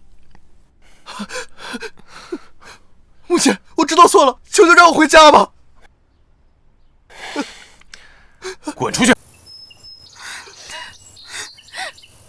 愿他不知您昨晚歇在母亲房中，扰您清梦，还请父亲见谅。母亲，您说的没错，我是蠢，是我没有看见纪灵珠阴毒的心思，叫芝芝受了许多委屈。可我真的知道错了。滚远点！芝芝，你觉得如何？母亲，玉安欠下的债，我已经替他还下了一半，还有一半让那些放印子钱的去找季将军要了。听闻昨晚将军府已被搬空了，到此结束。我以后也不想追究从前的事情了。你想清楚了就好。谢谢娘子，我以后一定好好做人。谁是你娘子啊？我帮你出了50两黄金，从今天开始，你就到我铺子里去当伙计，什么时候还清了，咱们下了复合的事。好，只要你开心，怎么着都行。侯爷，侯爷，有个披麻戴孝的姑娘跪在侯府门口求见您和夫人。那姑娘可是姓叶？正是，正在前厅坐着呢。其他的什么都不肯说，老奴只好来请您了。夫人先去，我去更衣再来。北方边城一战甚是惨烈，叶家男丁悉数战死。叶夫人听闻噩耗，也跟着去了。叶家便只剩下一个孤女。早年叶老将军对沈叶有提携之恩，两家有意结亲，便给沈家幼子与叶老将军的小孙女叶玲珑定下了婚约。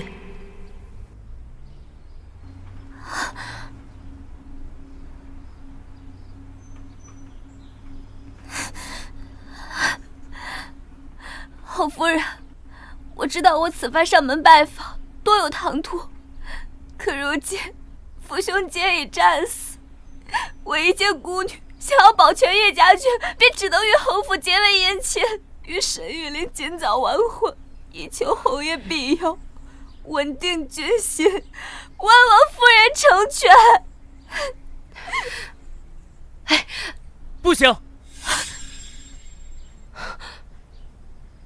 母亲，我绝不可能娶叶小姐为妻。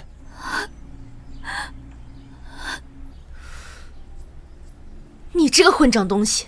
你这个时候与叶姑娘退婚，你置叶姑娘于何地？置叶家满门忠烈于何地？亏叶老将军以前还教你骑射，你就是这样狼心狗肺、忘恩负义的报答他的吗？不是的，母亲，正是因为不能辜负叶老将军对我的厚爱，我才不能违心娶了叶小姐。我已有了心仪的女子，如果我不爱叶小姐的话，娶她为妻，白白耽误了她的后半生。好一番冠冕堂皇、情真意切的说辞，要不是我看过原书，我还真觉得挺有道理。不管了，先打了再说。你是第一天知道自己有婚约吗？既然有了婚约，你就不应该爱上其他女子。住手！谁叫你打玉林的？我不在府上，你还反了天不成？这就是搓磨原身多年的恶婆婆，沈燕的嫡母，多次挑拨袁山和沈燕的关系，还将小孙子沈玉林惯得昏庸无能，典型的搅屎棍。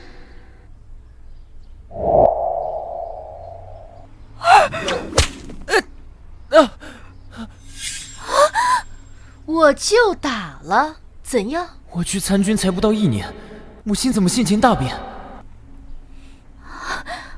这张氏平日唯唯诺诺，我去礼佛不到3月，她竟然成了疯妇。哎，你这个疯妇还不赶紧住手！我告诉你，玉林与白姑娘的婚事我已经应下了，怎么你还连我一起打不成？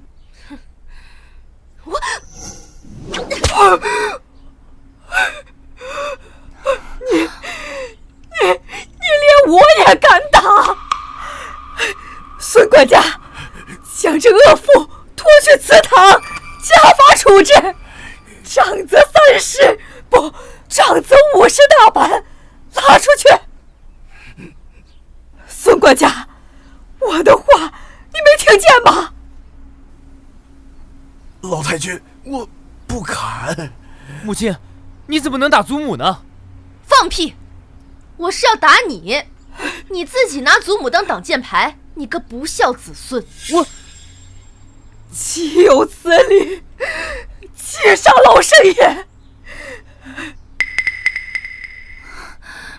沈郎，你没事吧？我没事儿。哦，对了，母亲，这位就是白姑娘，就是她把我从战场上救回来的。要不是她把我从死人堆里挖出来，我都没命回家了。我绝对不能辜负她。蠢货，救你的是叶玲珑，你奄奄一息时，是叶玲珑赶过去，一具具尸体翻找，将你救出来，送到就近的营地。偏偏原书作者要撒狗血，让他昏倒在营地附近，这才让白无双见了漏。你说什么？是他救了你？我是对你有愧，但是白姑娘对我有恩，我绝对不能辜负她。这就是那位与你有婚约的叶姑娘吧？是双儿不好，让沈郎为难了。好一个狐妹子，都敢舞到正主脸上来了！我看你再敢动手！老太君救命啊！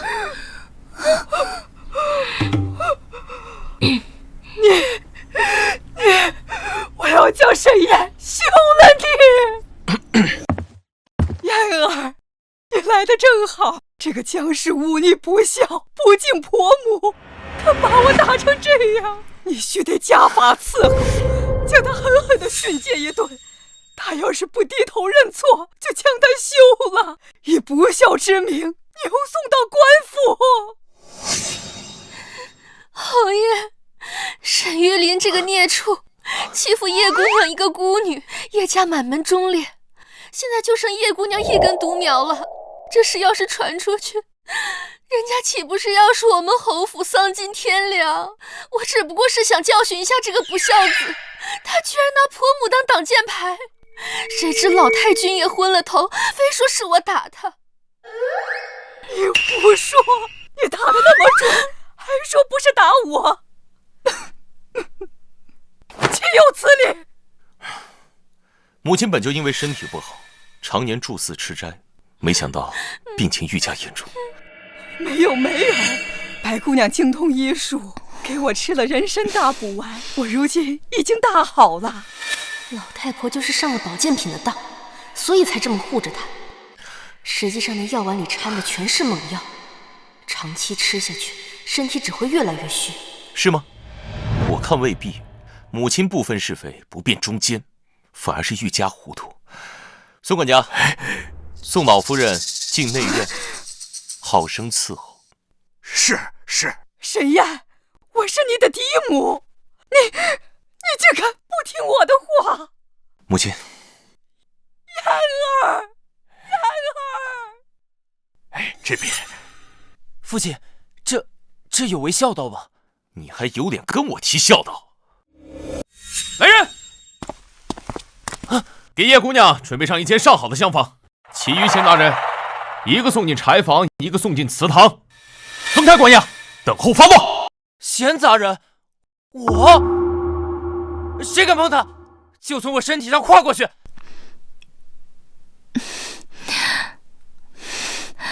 沈郎，如果这样让侯夫人消气的话，那双儿愿意。双儿，你怎么能受这种委屈？我能常伴沈郎左右，就已经很知足了。你与叶姑娘既有婚约，你便听话，娶了她吧。我做妾也是做得的。我怎么能让你做妾呢？你俩还在这演上戏了，想得美！还一妻一妾，叶姑娘不可能嫁给你。大不了我跟侯爷收她做义女，叶家军照样有靠山。你说，你认他做你的救命恩人，那我倒想问一句，他又是如何得知你在何处作战，又是如何一个人费尽力气，唯独把你从死人坑里给拖出来的？自然是因为缘分吧。没有10年的脑血栓说不出这话。叶姑娘，咱不跟这种脑残说话，别理他。关起来！夫人，叶姑娘已安置妥当了。你让他且安心住着，沈玉琳的事情，我一定给他个交代。是。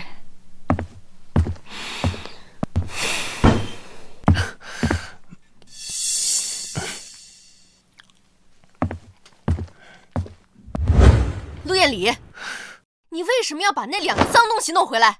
你认出我了？你的小动作出卖了你。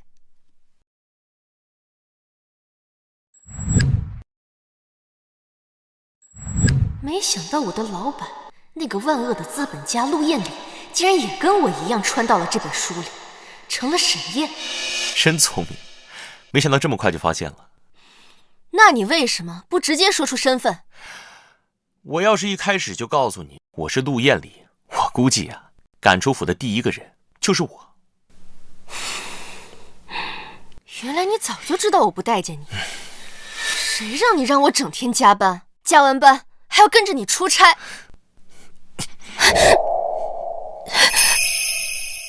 宁宁，我只想制造机会和你多待一会儿。我意识到这个战略制作的非常失败，所以穿书后我只想让你开心畅快。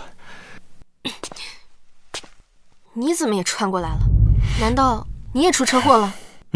我的车跟在你后边，一起被撞。什么？你跟踪我？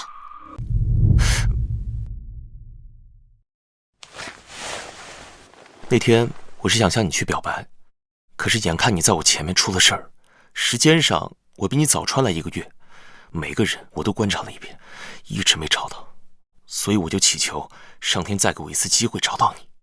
没想到那天发现你穿成我夫人，高兴的不敢说话，怕把你吓跑了。其实我并不讨厌你。真的？除了今天你把沈玉琳带回家，这让我很不爽。我是想和你多待一会儿，那3个兔崽子没完没了的给你找事，着实烦人。若又赶出府去，恐怕又得耽搁2、3天。我想快刀斩乱麻。那现在你打算怎么做？你比我了解原文，那白无双到底是什么来头？他就是一个敌国奸细，缠着沈玉琳，就是为了破坏联姻，让叶家军不成气候。既然是奸细，那咱们就给他来个请君入瓮。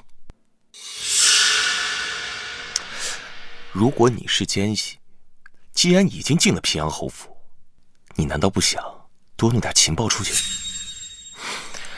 这整个京城的布防图就在侯府。不愧比我早穿来1个月，这都被你摸清楚了。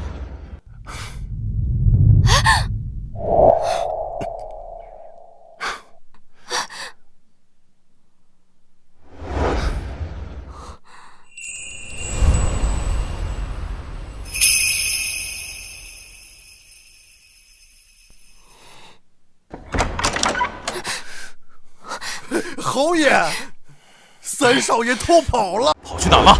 三少爷卸了祠堂的锁，但是这会儿还猫在墙根上没有走呢。老奴估计他是想去柴房把白姑娘也带走，我已经派人悄悄地跟着他了。沈燕说的没错，着实是烦人，叫人盯着柴房，悄悄把柴房围住，不许任何人进出。我和侯爷这就过去。哎，是是是。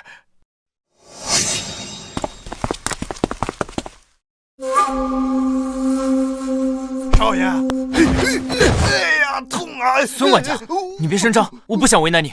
你想为难谁？父亲、母亲，求求你们饶了双儿吧，他身子弱，一个人在柴房待不住的。他身子弱，那你自己去柴房看清楚。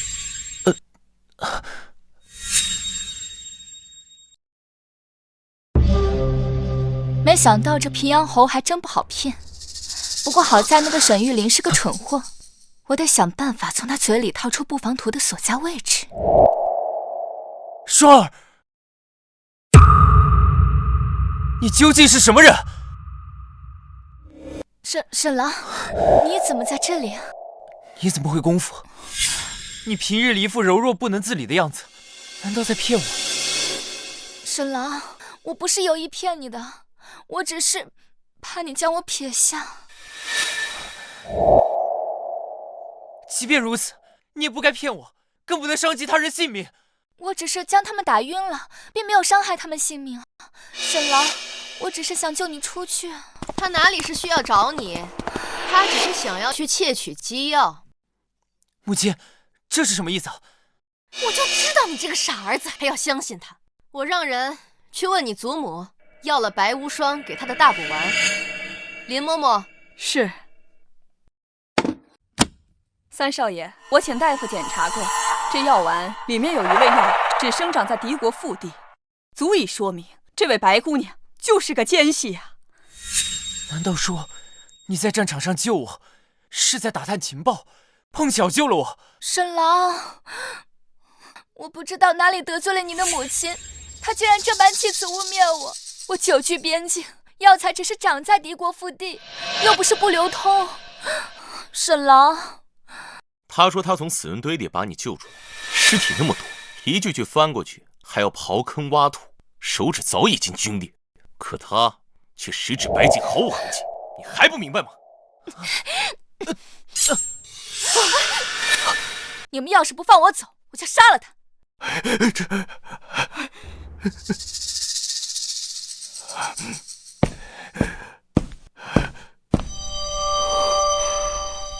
白无双，原来你在骗我，你根本没救过我。是你自己蠢，轻信他人。你这个毒妇！我输就输在自己不够狠毒，要是早知道在你边上的是叶家的女儿，我早就杀了她。白无双，不管你今天能不能杀得了她，我们都不会放你走。把他拿下！你们不用管我，千万不能让敌军的细作逃出王府。好啊，那我们就同归于尽。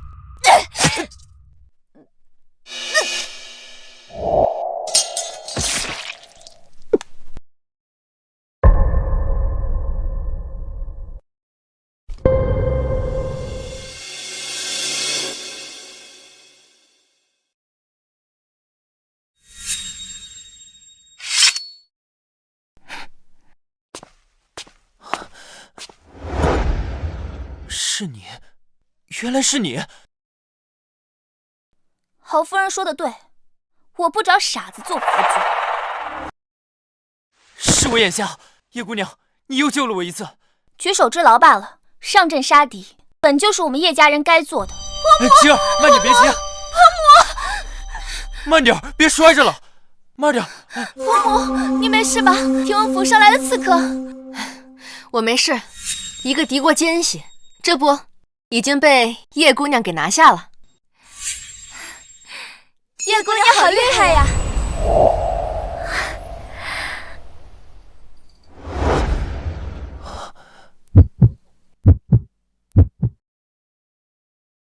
叶姑娘，你再给我一次机会吧。婚约你都能毁约，救命恩人你也能认错，给你机会有什么用啊？那你骂我，你打我，出气吧，这叫道歉？这么没诚意？你先扇自己几个巴掌再说吧。我不是人，我该死！叶姑娘，求求你了，给我一次机会赎罪吧。哎，算了算了，你只是蠢，还并未失了大义。我给你个机会，陪我回北方，重建叶家军。若你表现好，我可以考虑兑现婚约。你救了我2次，我为你赴汤蹈火，在所不辞。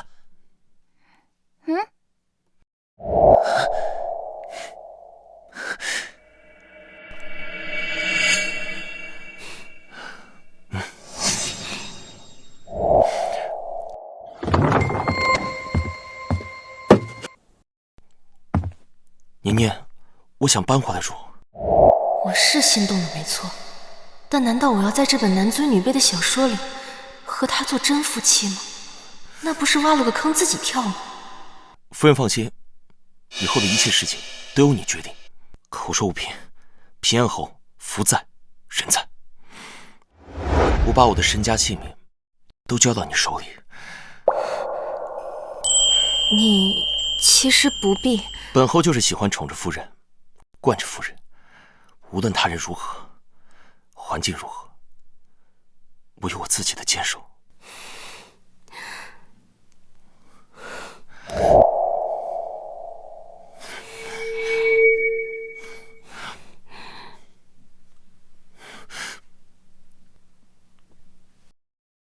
听说侯爷昨晚睡在夫人房里了，这可是3年来破天荒头一回呢。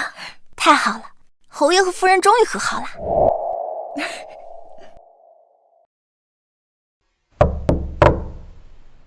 夫人，2少夫人的店铺开张在即了，请您启程吧。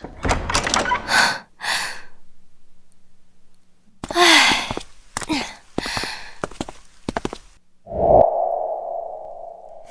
走吧，夫人。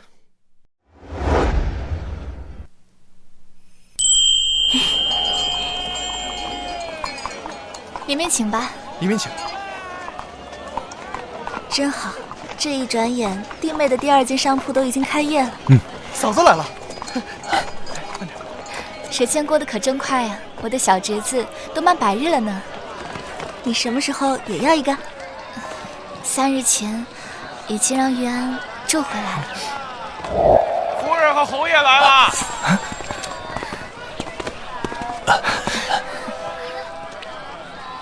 芝芝，你这门头一看就气派，一看就来财。谢母亲，今日开张，不敢马虎。三弟呢？哦，这不来了吗？这一看啊，就是刚成亲的样子呀。恭喜二哥二嫂。这人都到齐了，母亲，请您和父亲一起来剪彩头吧。好。